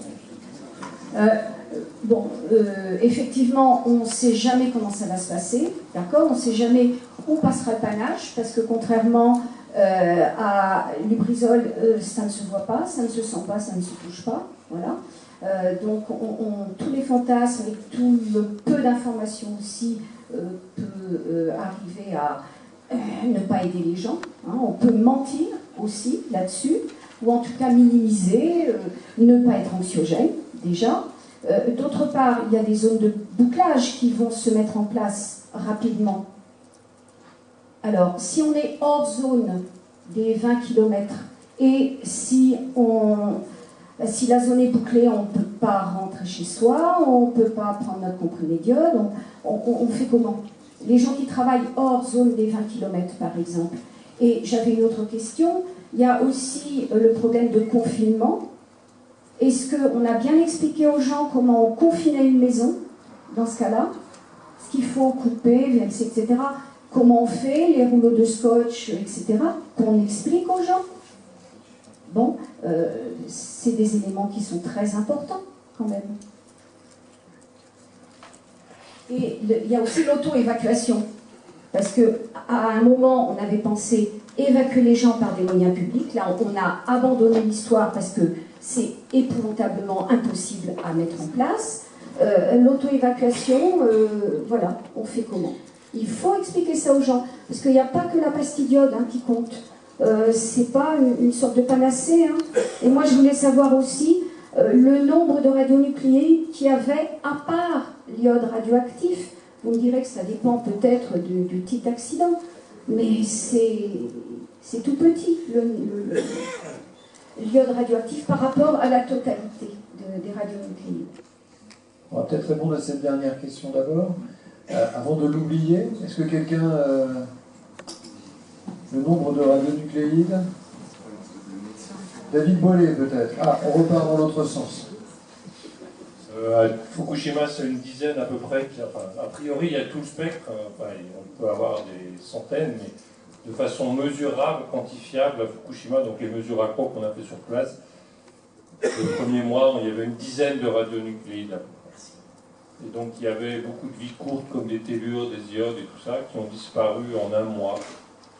Et le reste, à long terme, pour Fukushima, le césium-137. Le césium-134, qui est en train, il a une demi-vie de 2 ans, il est en train de disparaître, oui. Il y avait essentiellement, au bout d'un mois, il restait essentiellement les césiums. Tchernobyl, il y a eu un incendie, parce que c'est un autre mécanisme. Donc, Fukushima, c'est la cocotte minute qui, pour pas qu'elle explose, on lève la pression, donc c'est les gaz les plus volatiles qui sont sortis. Tchernobyl, c'est un incendie, donc même des éléments plus lourds comme le plutonium se sont répandus et sont tombés autour. Donc ça dépend du type d'accident. Bon, a priori, l'incendie, vu qu'on n'a pas le même type de réacteur, est peu plausible sur un réacteur occidental. Mais un scénario de type Fukushima est tout à fait crédible. Alors, Laurent, dans l'ordre un peu des questions, il me semble que la première question c'était j'habite à l'extérieur des 20 km, à l'intérieur des 20 km, mais je travaille à l'extérieur. Si jamais il se passe quelque chose, qu'est-ce que je fais en résumé? Donc s'il se passe quelque chose à l'extérieur de 20 km, c'est déjà en soi une protection, puisque vous êtes déjà à distance, c'est-à-dire de l'accident et de l'éventuel rayonnement qui serait lié à ce panache. Donc la distance, on l'a évoqué tout à l'heure avec l'IRSN, donc c'est une déjà des barrières. Hein. Donc il y a la protection et il y a la distance. Donc l'objectif n'est évidemment pas de re-rentrer dans un périmètre qui serait potentiellement dangereux lié à cette panache. Donc, on reste à l'extérieur de ces 20 km, on ne rentre pas chez soi le temps de l'accident et du passage du nuage, pour éviter évidemment d'être exposé à ce panache. Donc on reste plutôt à l'extérieur de 20 km. Si on est dans son environnement de travail, je veux dire tout va bien, on est protégé dans son travail. Ensuite, il y a la question évidemment donc on ne peut pas venir chercher ses comprimés d'iode si on est à l'extérieur des 20 km, puisqu'on ne peut pas rentrer chez soi. Donc la distribution qui est faite dans les 20 km, c'est une distribution préventive. Donc c'est-à-dire que là, l'objectif, c'est que chaque citoyen qui est donc concerné par les 20 km ait ses comprimés d'iode à disposition, à proximité, pour pouvoir réagir rapidement si l'ordre est donné. Mais au-delà des 20 km, il ne se passera pas rien. Il y aura également des dispositions qui seront prises d'information, déjà de communication, et puis, si jamais le besoin s'en faisait sentir, il y a des dispositifs qui existent, qui sont prévus par les plans d'urgence nationaux cette fois, pour justement distribuer de l'iode au-delà de ces 20 km, mais qui ne se font pas de façon cette fois préventive, qui se font en réaction. C'est-à-dire qu'on met en place des dispositions pour venir distribuer l'iode au comprimé d'iode aux personnes qui seraient à l'extérieur de ces 20 km. Donc voilà, il y a des dispositifs complémentaires qui se mettent en place et qui pourraient s'interagir en cas de besoin et en cas d'accident nucléaire. Il y avait la question du... Oui, non, allez-y, poursuivez si vous vous souvenez. Non, le reste des questions était surtout un souhait de pédagogie et d'explication, si j'ai bien saisi la portée des propos de madame. Il y avait la question du confinement. Donc voilà, on est sur des notions de consignes qui ne sont pas le confinement, qui sont la mise à l'abri. Donc voilà, l'objectif c'est vraiment se protéger dans un bâtiment en dur pour avoir l'effet barrière. Donc on n'est pas sur du confinement où il s'agit de tout calfeutrer pour ne plus avoir d'échange entre l'extérieur et l'intérieur. C'était vraiment un objectif de se protéger physiquement des éventuels rayonnements. Donc on est vraiment sur deux notions différentes. Ensuite, les consignes, elles sont aussi expliquées dans les plaquettes de distribution et dans cette fameuse plaquette sur les réflexes et les consignes à avoir. Donc ce sont des données qui sont distribuées, et cette campagne de distribution d'iode, c'est aussi l'occasion de rappeler ces consignes et de les expliquer, donc pour pouvoir s'en imprégner et pour pouvoir réagir avec les bons réflexes, comme on dit. Et puis il y avait également la question de l'orientation, hein, puisque par effet évidemment de vent et de dispersion du panache, on a une orientation d'un panache. Un nuage, c'est jamais quelque chose qui se déroule à 360 degrés pendant plusieurs heures. Il y a une orientation, et donc on a forcément des dispositions qui sont prises au regard de cette orientation de panache et cette dispersion atmosphérique également qui se fait du panache. Est-ce qu'on a répondu à vos questions, madame? Merci. Il y a monsieur là qui lève la main depuis longtemps, à qui j'ai promis le micro il y a déjà un quart d'heure. On va venir vers vous. Merci pour votre patience, je vous laisse vous présenter. Oui, bonsoir, je m'appelle Laurent, j'habite à Beauceville, juste à côté d'ici. C'est juste une question de besoin de compréhension par rapport aux propos de monsieur de Lacroix sur le rayon de distribution de ces pastilles d'iode, où là elles sont fixées donc à 20 km. Qu'est-ce qui se passe à 21 km? Et pourquoi des pays qui n'ont même pas de centrale ni rien proposent des pastilles d'iode dans tout le pays? Est-ce qu'ils font du zèle? Ou est-ce que nous, on n'en fait pas assez? Qu'est-ce que ça veut dire? Pourquoi 20 et... Enfin, voilà. Merci. Pourquoi pas, il faut demander aux autorités qui ont pris cette décision. La Croix, on critique cette décision, donc on pense que c'est pas assez, que les autres pays ne font pas du zèle. Il y en a plusieurs en Europe. Qu'est-ce qui se passe à 21 km? Donc ça vient d'être dit, il y aura une distribution. Si jamais il y a besoin de prendre de l'iode au-delà de 20 km, il y aura une distribution pendant la crise. Pour nous, à la Croix, cette distribution n'a jamais été testée. Donc, et elle peut être contradictoire avec la mise à l'abri. Donc on a du mal à imaginer, par exemple, si le panache dépasse les 20 km, Fukushima il a dépassé les 20 km. Et donc il y a les vents sont dominants, donc on va dire aux gens de se mettre à l'abri, et en même temps on va demander aux mairies d'aller distribuer de l'iode, faire du porte-à-porte, alors que les gens sont à l'abri. Ça nous paraît complètement irréaliste, et ça n'a jamais été testé. Il faut savoir que Three Mile Island, par exemple, il y a eu l'accident qui a eu lieu aux États-Unis. Il y a eu hors de reste mise à l'abri, et les femmes enceintes et les enfants au jeune âge devaient partir. C'était 3500 personnes qui devaient partir. C'est 200 000 personnes qui ont pris la route et qui sont parties. Donc distribuer de l'iode avec 200 000 personnes sur les routes, je ne sais pas comment ça va être fait. Donc pour moi, ça me paraît, ce plan de distribution pendant la crise est complètement irréaliste. Et il n'a jamais été testé. Et donc je pense que l'approche belge, suisse est beaucoup plus prudente et meilleur. Monsieur le sous-préfet. Alors, sur les 20 km, c'est les conséquences de Fukushima. Ségolène Royal, ministre à l'époque en charge de ce dossier-là, a demandé aux parlementaires de prendre une loi pour étendre les périmètres. C'est ce qui a été fait. Le choix c'est un choix du gouvernement qui a été fait dessus. Si maintenant il fallait rechanger la règle derrière, ça se fera par une voie parlementaire. derrière, les services préfectoraux appliquent les règlements qui sont mis en place. Le choix des 20 km, c'est un choix gouvernemental.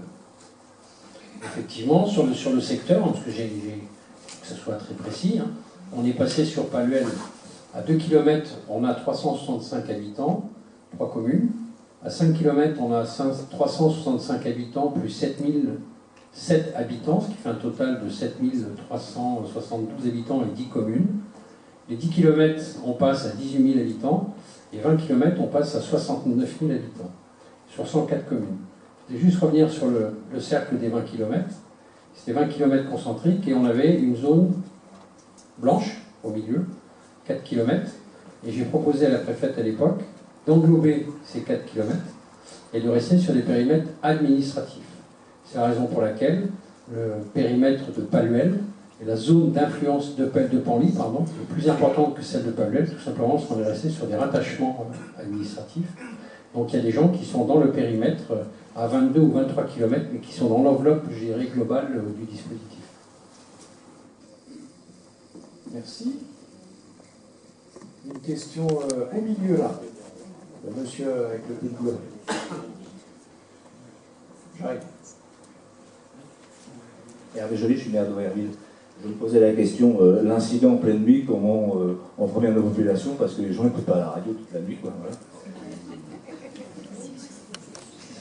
Et puis, prévenir la population avec un interphone. Qui utilise l'interphone? Le maire. Il a le droit, lui, de s'exposer au risque. Merci pour cette double question. Donc là, on touche la question des moyens d'alerte directement. Donc ces moyens d'alerte, ils sont multiples. Il y a le premier qui est le plus connu et celui qui résonne le plus loin et qui fait le plus de bruit, ce sont les sirènes.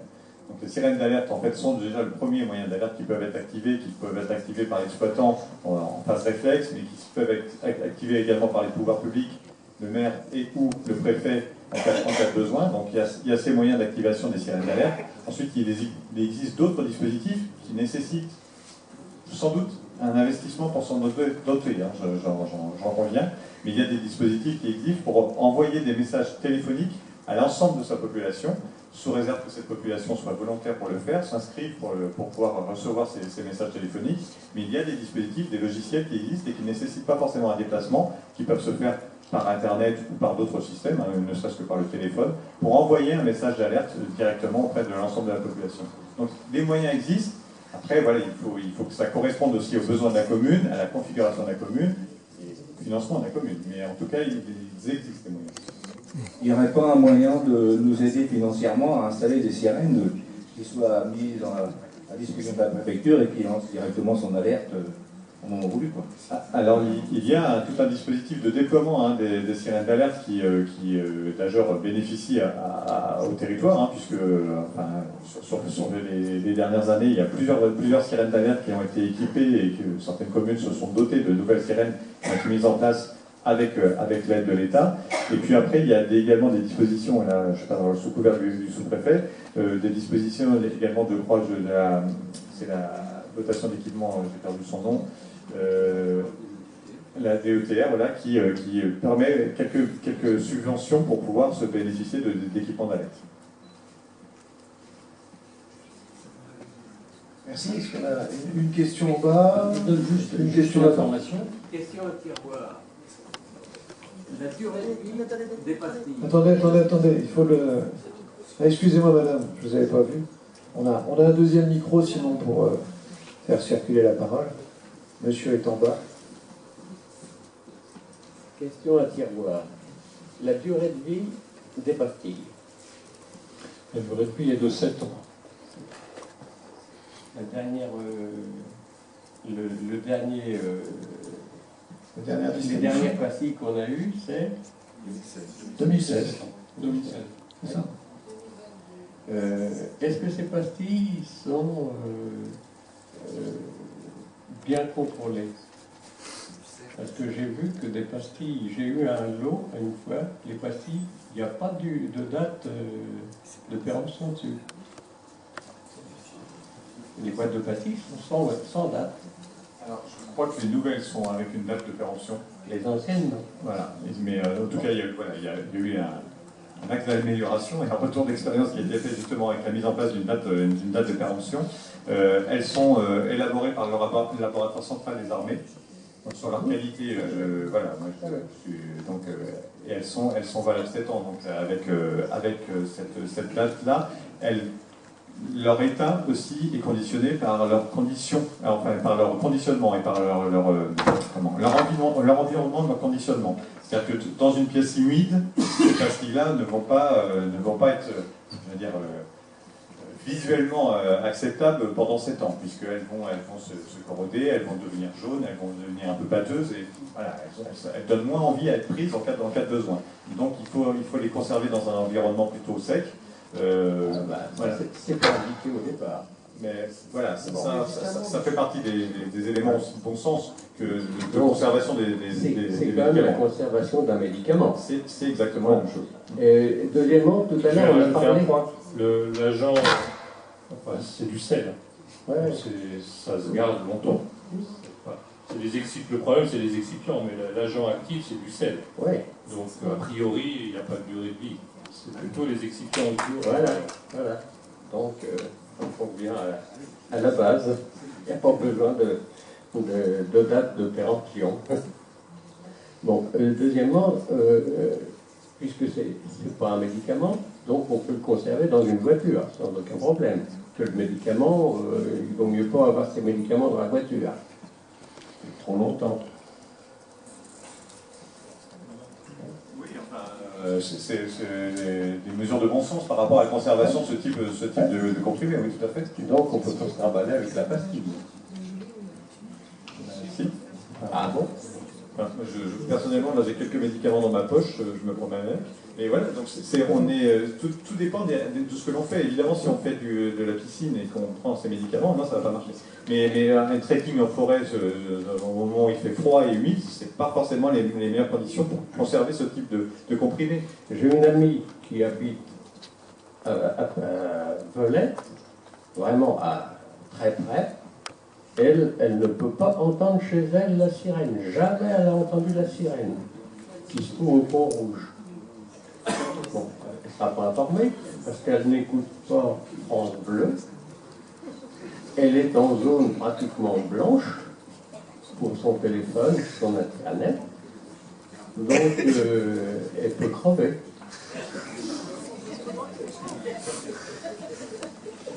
Un peu excessif, comme propos.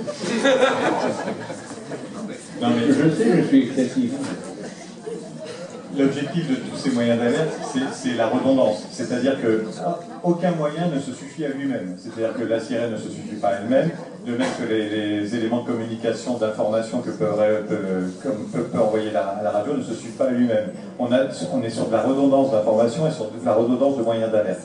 Donc, j'ose espérer que cette personne a été identifiée par la mairie comme étant dans une zone isolée avec ses problèmes, ses caractéristiques un peu difficiles d'accès pour pouvoir être prise en charge si jamais un événement se faisait jour.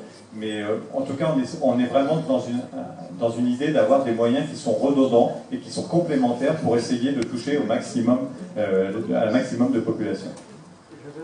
J'ai entendu que vous écoutiez France Musique, c'est ça? Bon. Je peux vous dire qu'à partir du moment où France Bleu diffusera l'alerte, c'est l'ensemble des médias qui s'empareront de l'alerte. C'est clair. Donc même sur France Musique, vous finirez à un moment donné, puisqu'il me semble qu'il y a un bulletin d'information toutes les demi-heures, vous serez mis au courant du dispositif. Et nous ne manquerons pas d'avertir dans toutes les chaînes de Radio France d'ailleurs qui feront l'information. Madame voulait poser une question, on lui a arraché le micro, par ma faute. Je m'en excuse, alors je ne sais plus. Il n'y a pas quelqu'un qui... Non? Ah bon, je croyais. Qui veut poser une question? Ah bah oui. Monsieur Correa. On va attaquer, si vous le souhaitez, des questions hors sujet, évidemment, maintenant, à 7 heures déjà tardive. Oui, Alain Correa du collectif Stop Opéra, n'y a pas en ligne ni ailleurs. Moi, j'étais à Rouen quand l'accident de Lubrizol s'est produit. J'ai entendu la sirène à 8h moins le quart, et après je l'ai entendu en direct sur France Bleu au journal de 8h. Moi, ce sont mes parents qui m'ont téléphoné sur le coup de 7h30 pour me dire il y a un gros problème sur Rouen avec un nuage. En fait, le jour commençait à pointer et je voyais effectivement qu'il y avait des nuages, mais je n'arrivais pas à distinguer si c'était du nuage d'orage, de mauvais temps ou quoi que ce soit. Et au bout d'un moment, effectivement, on s'est aperçu que c'était un nuage d'origine industrielle. Et donc la sirène n'a retenti que tardivement. L'accident a eu lieu vers 3h du matin et les sirènes n'ont retenti que vers 8h moins le quart. 8h moins le quart, le ramassage scolaire avait commencé, les gens partaient au travail. C'est un peu tard pour se confiner chez soi. Il n'y a pas eu de message concernant les arrêts de VMC, des ventilations mécaniques contrôlées, qui font que les appartements sont en dépression. Moi, je suis en collectif. C'est une VMC qui tourne 24 heures sur 24. Si on l'arrête, on n'a plus d'eau chaude, on n'a plus de chaudière, plus d'eau chaude sanitaire, plus de chauffage. Enfin, c'est une autre histoire. Mais donc, on n'a pas eu ce message-là à la radio, comme quoi il fallait arrêter la VMC. Donc, pas de sirène, enfin, sirène tardivement, donc pratiquement 5 heures après. 5 heures après, c'est le temps qu'il a fallu au un des réacteurs de Fukushima pour fondre. Donc ça met en lumière que l'accident sera bien entamé. Donc s'il faut prendre des pastilles d'iode alors qu'en fait le réacteur a commencé à fondre, c'est quand même un peu tardif. Donc voilà, c'est une question. Les sirènes, c'est bien gentil, encore faut-il les actionner, prendre la mesure de la situation et donner les consignes réelles. Ne partez pas au travail, restez chez vous, gardez vos enfants, restez à l'écoute de France Bleu et de la radio d'alerte et prenez vos dispositions. Voilà. C'est pas vraiment une question, mais on va quand même y répondre. Juste quelques éléments d'information, puisque évidemment cet accident du Lubrizol est dans toutes les têtes et évidemment résonne dans cette assemblée. Sur le sirène d'alerte, on est tout à fait d'accord, elles ont sonné à 8h24, puisque en fait c'était un choix délibéré par rapport à la situation justement et par rapport à l'accident auquel on était confronté, puisque certes les sirènes ont sonné à 8h15, mais je peux vous assurer, puisque j'en étais, que dès 4h, il y avait du monde qui gérait cet accident et qui justement en appréciait la situation. La décision a été prise de ne pas activer les sirènes d'alerte à 4h du matin, justement, où toute la population est dans son sommeil, puisque l'effet qui aurait été dans ce cas-là, ça aurait été au contraire de mettre tout le monde à sa fenêtre au minima et voir dehors pour voir ce qui se passait.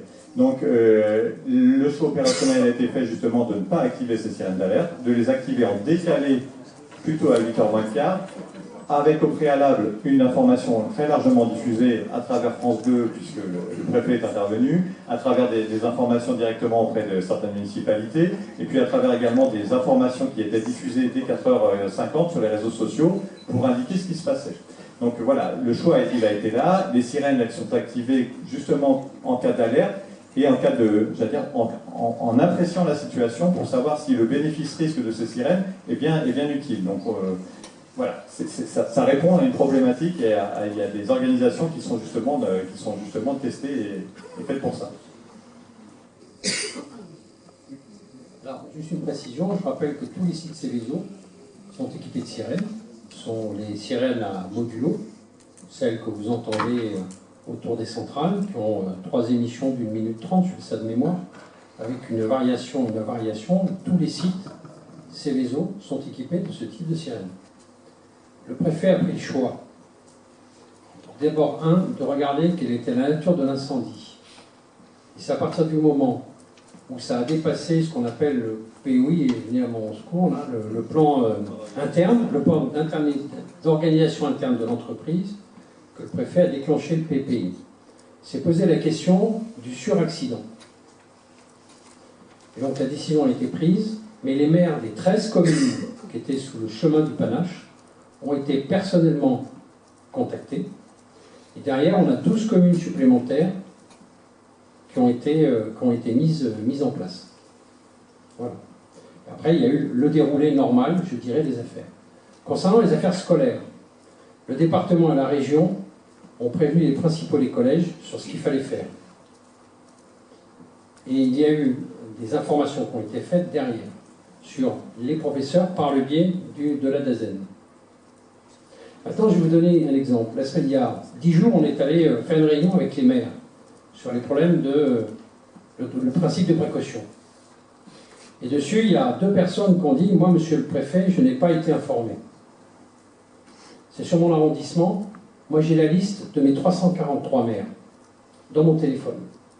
J'ai des maires qui refusent de donner leur numéro de téléphone portable et qui refusent de donner, même chose, leur adresse mail personnelle, en disant ça passe par le réseau Gala qui arrive sur le mail de la mairie.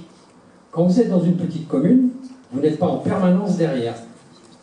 Donc, Laurent Mabir l'a dit tout à fait, cette problématique est une affaire de culture, derrière. On n'a pas pour habitude. Moi, j'ai prévenu mes maires derrière sur le suivi de ces informations, parce qu'on a mis en place un logiciel, et qu'à partir du moment où j'estime qu'ils ont besoin d'informations, je leur envoie cette information derrière.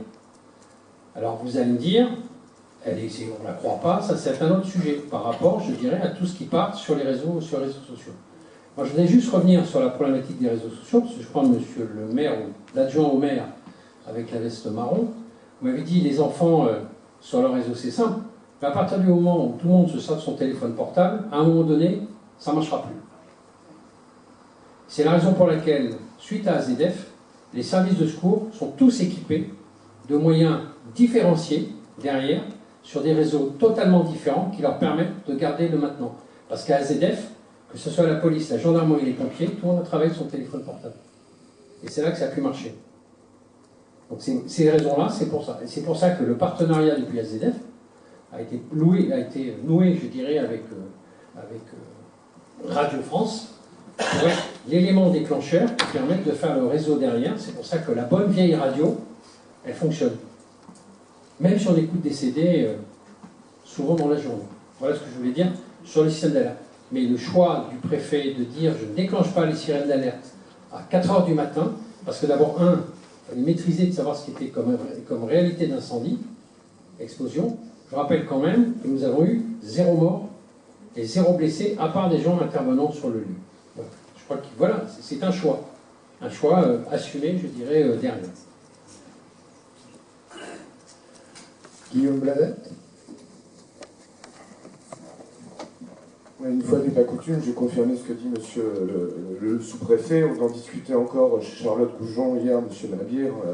Et effectivement, ça a été très très tendu et il faut se féliciter de la réactivité de tous les services, de ceux et celles qui se sont levés à 3 h du mat, 240 pompiers qui sont intervenus. On en discutait avec un commandant des sapeurs-pompiers qui est membre de la CLIN et qui a bien présenté la difficulté pour maîtriser ce feu. Pour autant, nous sommes ici réunis face ou en raison de l'activité d'une industrie notoirement dangereuse. Monsieur Mabir a fait tout à l'heure référence aux fameuses box. Je pense que c'est les fameuses box de Gonfreville-Lorcher. Et là, je me tourne vers vous, mesdames et messieurs les élus. Il se trouve que dans certains territoires de ce département, je ne parle pas de territoires étrangers lointains, il y a des relations de confiance qui ont pu se nouer entre l'exploitant industriel, en l'occurrence la pétrochimie, et les communes, pour équiper le territoire, pour que le territoire soit en capacité de réagir rapidement, utilement, dans le souci de la protection de chacun. Et c'est peut-être là que le problème se pose le plus. On a l'exploitant nucléaire qui peut compter sur le relais de l'État pour mettre en œuvre des dispositifs d'alerte par rapport aux risques que cet exploitant nous fait subir. Ce que l'on serait en droit d'attendre, c'est que EDF, tel Total à Gonfreville-Lorcher ou Exxon aident les communes de la périphérie à mettre en œuvre les dispositifs qui, sur la durée, rassurent les parents, les citoyens, les grands-parents que nous sommes, avec la certitude que la catastrophe pourra peut-être être maîtrisée, en tout cas qu'on n'arrivera pas au drame qu'ont vécu les Japonais et les Russes. Et ça, je pense que c'est la responsabilité des exploitants nucléaires, je pense que c'est le devoir de la CLI de demander que EDF mette en œuvre tous ces systèmes d'information pour qu'on soit rassuré, qu'on sache quoi faire et qu'il y ait une véritable culture du risque qui évite la panique. Parce que rien ne serait pire en situation accidentelle qu'une panique sur le territoire, et ça serait peut-être elle la responsable de mort immédiate. Alors je n'ai pas représentant d'EDF sur scène, éventuellement dans la salle s'il souhaite répondre. Monsieur le sous-préfet. Non. Il y a l'exemple de Gonfreville-Lorcher qui a été pris sur des risques qui ne sont pas tout à fait les mêmes derrière, avec cette raffinerie qui est à côté. D'accord ? Ça a été pris collectivement avec la mairie de Gonfreville, avec sa population. Derrière, il y a tout le dispositif qui se met en place, sur lequel on travaille aussi, parce qu'une crise n'est jamais satisfaisante. Le plus important derrière, c'est maintenant. C'est ce qu'on appelle la post-crise. C'est de retirer tous les événements pour améliorer la situation sur tel événement. C'est ce qu'on fait maintenant, la culture du risque ou la culture du post-risque fonctionne. Derrière, moi je peux vous dire qu'à 3h05 du matin, le préfet m'a appelé.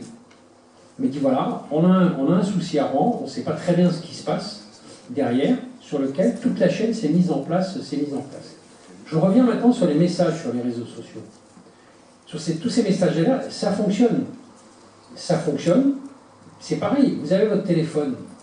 Ça veut dire qu'à la limite, quand vous êtes dans une zone à périmétrie proche d'une centrale nucléaire, ça veut dire que vous admettez le fait de vous coucher le soir avec votre téléphone portable à côté de vous, pas sur vibreur, mais sur sonnette.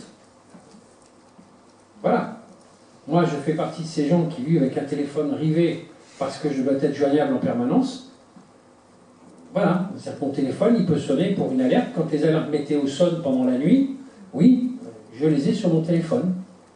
Mais ça veut dire aussi que c'est une culture, une acceptation intellectuelle de chacun de vivre avec ces dispositifs qui fonctionnent très bien. L'alerte orage d'hier ou d'avant? Non, mais moi je peux vous dire, je les ai toutes les alertes. À partir de jaune, je les ai. Donc ça fait partie du risque. Mais souvent, on a tendance, le soir, à prendre son téléphone et à le mettre sur vibreur derrière. Certaines personnes les laissent en activité quand vous avez un parent malade, quand vos parents sont âgés, quand vous avez un certain nombre de choses, parce que vous attendez à avoir un coup de téléphone désagréable. Mais je dis que ça, c'est aussi, à contrario, un dispositif intellectuel à engranger sur le dispositif. Voilà ce que je veux dire. Monsieur le maire de Cany-Barville.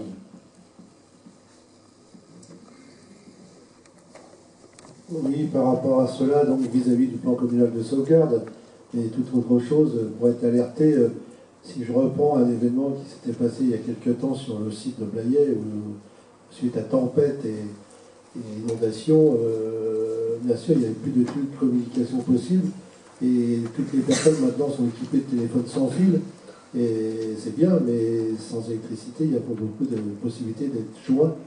Et c'est bien la preuve que ça aussi, il faut s'interroger dans le cas de suivi de crise, quels moyens de communication que les maires peuvent avoir sur tempête.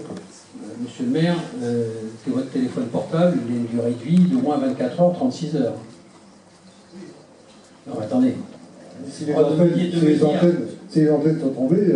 Les antennes, mais justement, ça c'est le problème derrière. C'est pour ça que le moyen de radio, le moyen de communication le plus simple, c'est la bonne vieille radio. Avec des piles. Attendez, oui, avec des piles. Et si vous avez votre radio et que vous ne mettez pas les piles, moi je sais pas, j'habite à Dieppe, je veux dire que j'ai un poste radio avec des piles. C'est des bougies dans ma maison. On en a un manivelle, il en existe, mais je suis très sérieux, en cas d'urgence, vous pouvez en avoir un qui fonctionne avec une manivelle, vous le rechargez, vous écoutez là, mais comme ça vous êtes sûr de l'avoir chargé le jour où vous en avez besoin. Et le téléphone fixe, c'est le téléphone fixe? Bah oui, le téléphone fixe, c'était ce qui fonctionnait le mieux.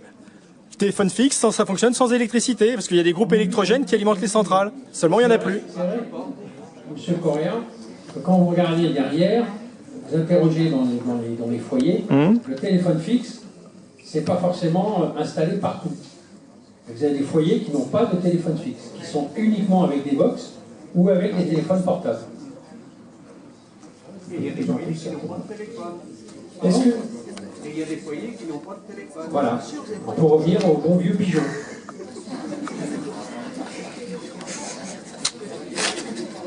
Est-ce que nous avons d'autres questions avant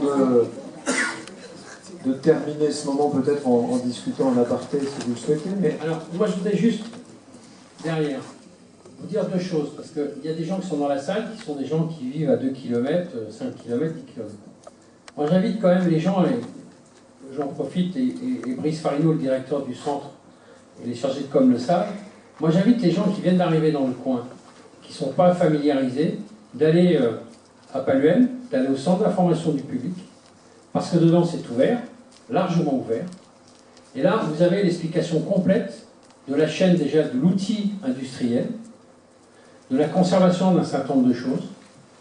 Et vous pouvez, derrière, voir avec eux sur un certain nombre de choses. Ça, c'est la première chose, de s'informer sur un certain nombre de dispositifs.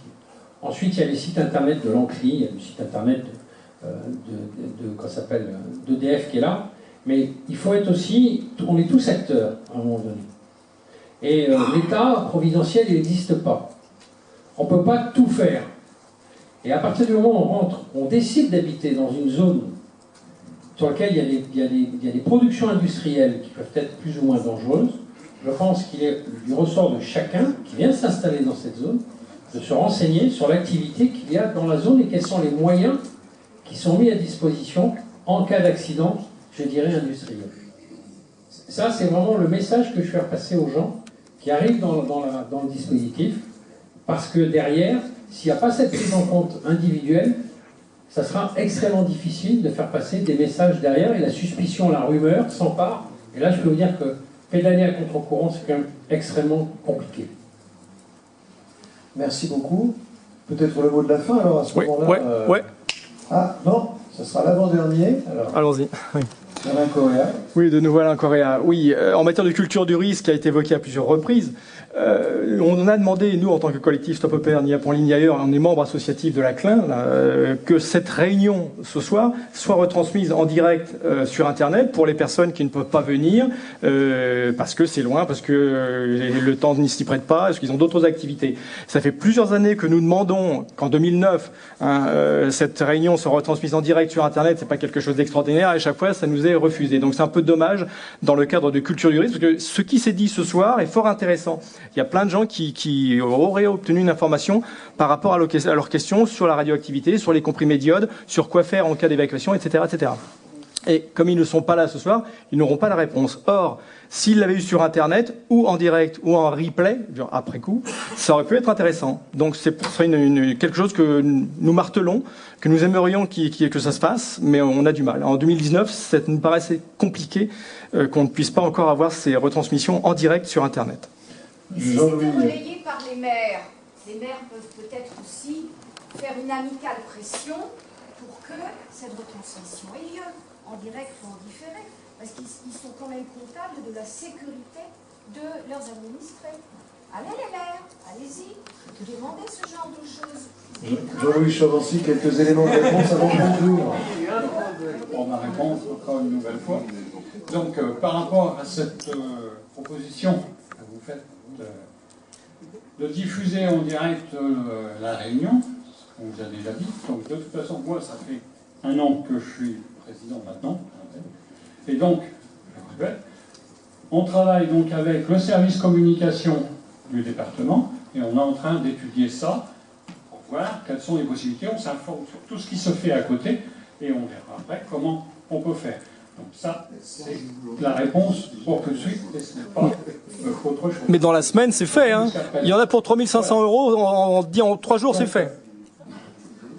Ça, c'est votre opinion. Ah bah non, on l'a fait 11 fois. On l'a fait 11 fois pour les débats publics de l'EPR. Donc c'est pas une vue de l'esprit. Maintenant, si vous voulez bien, donc on a terminé cette soirée.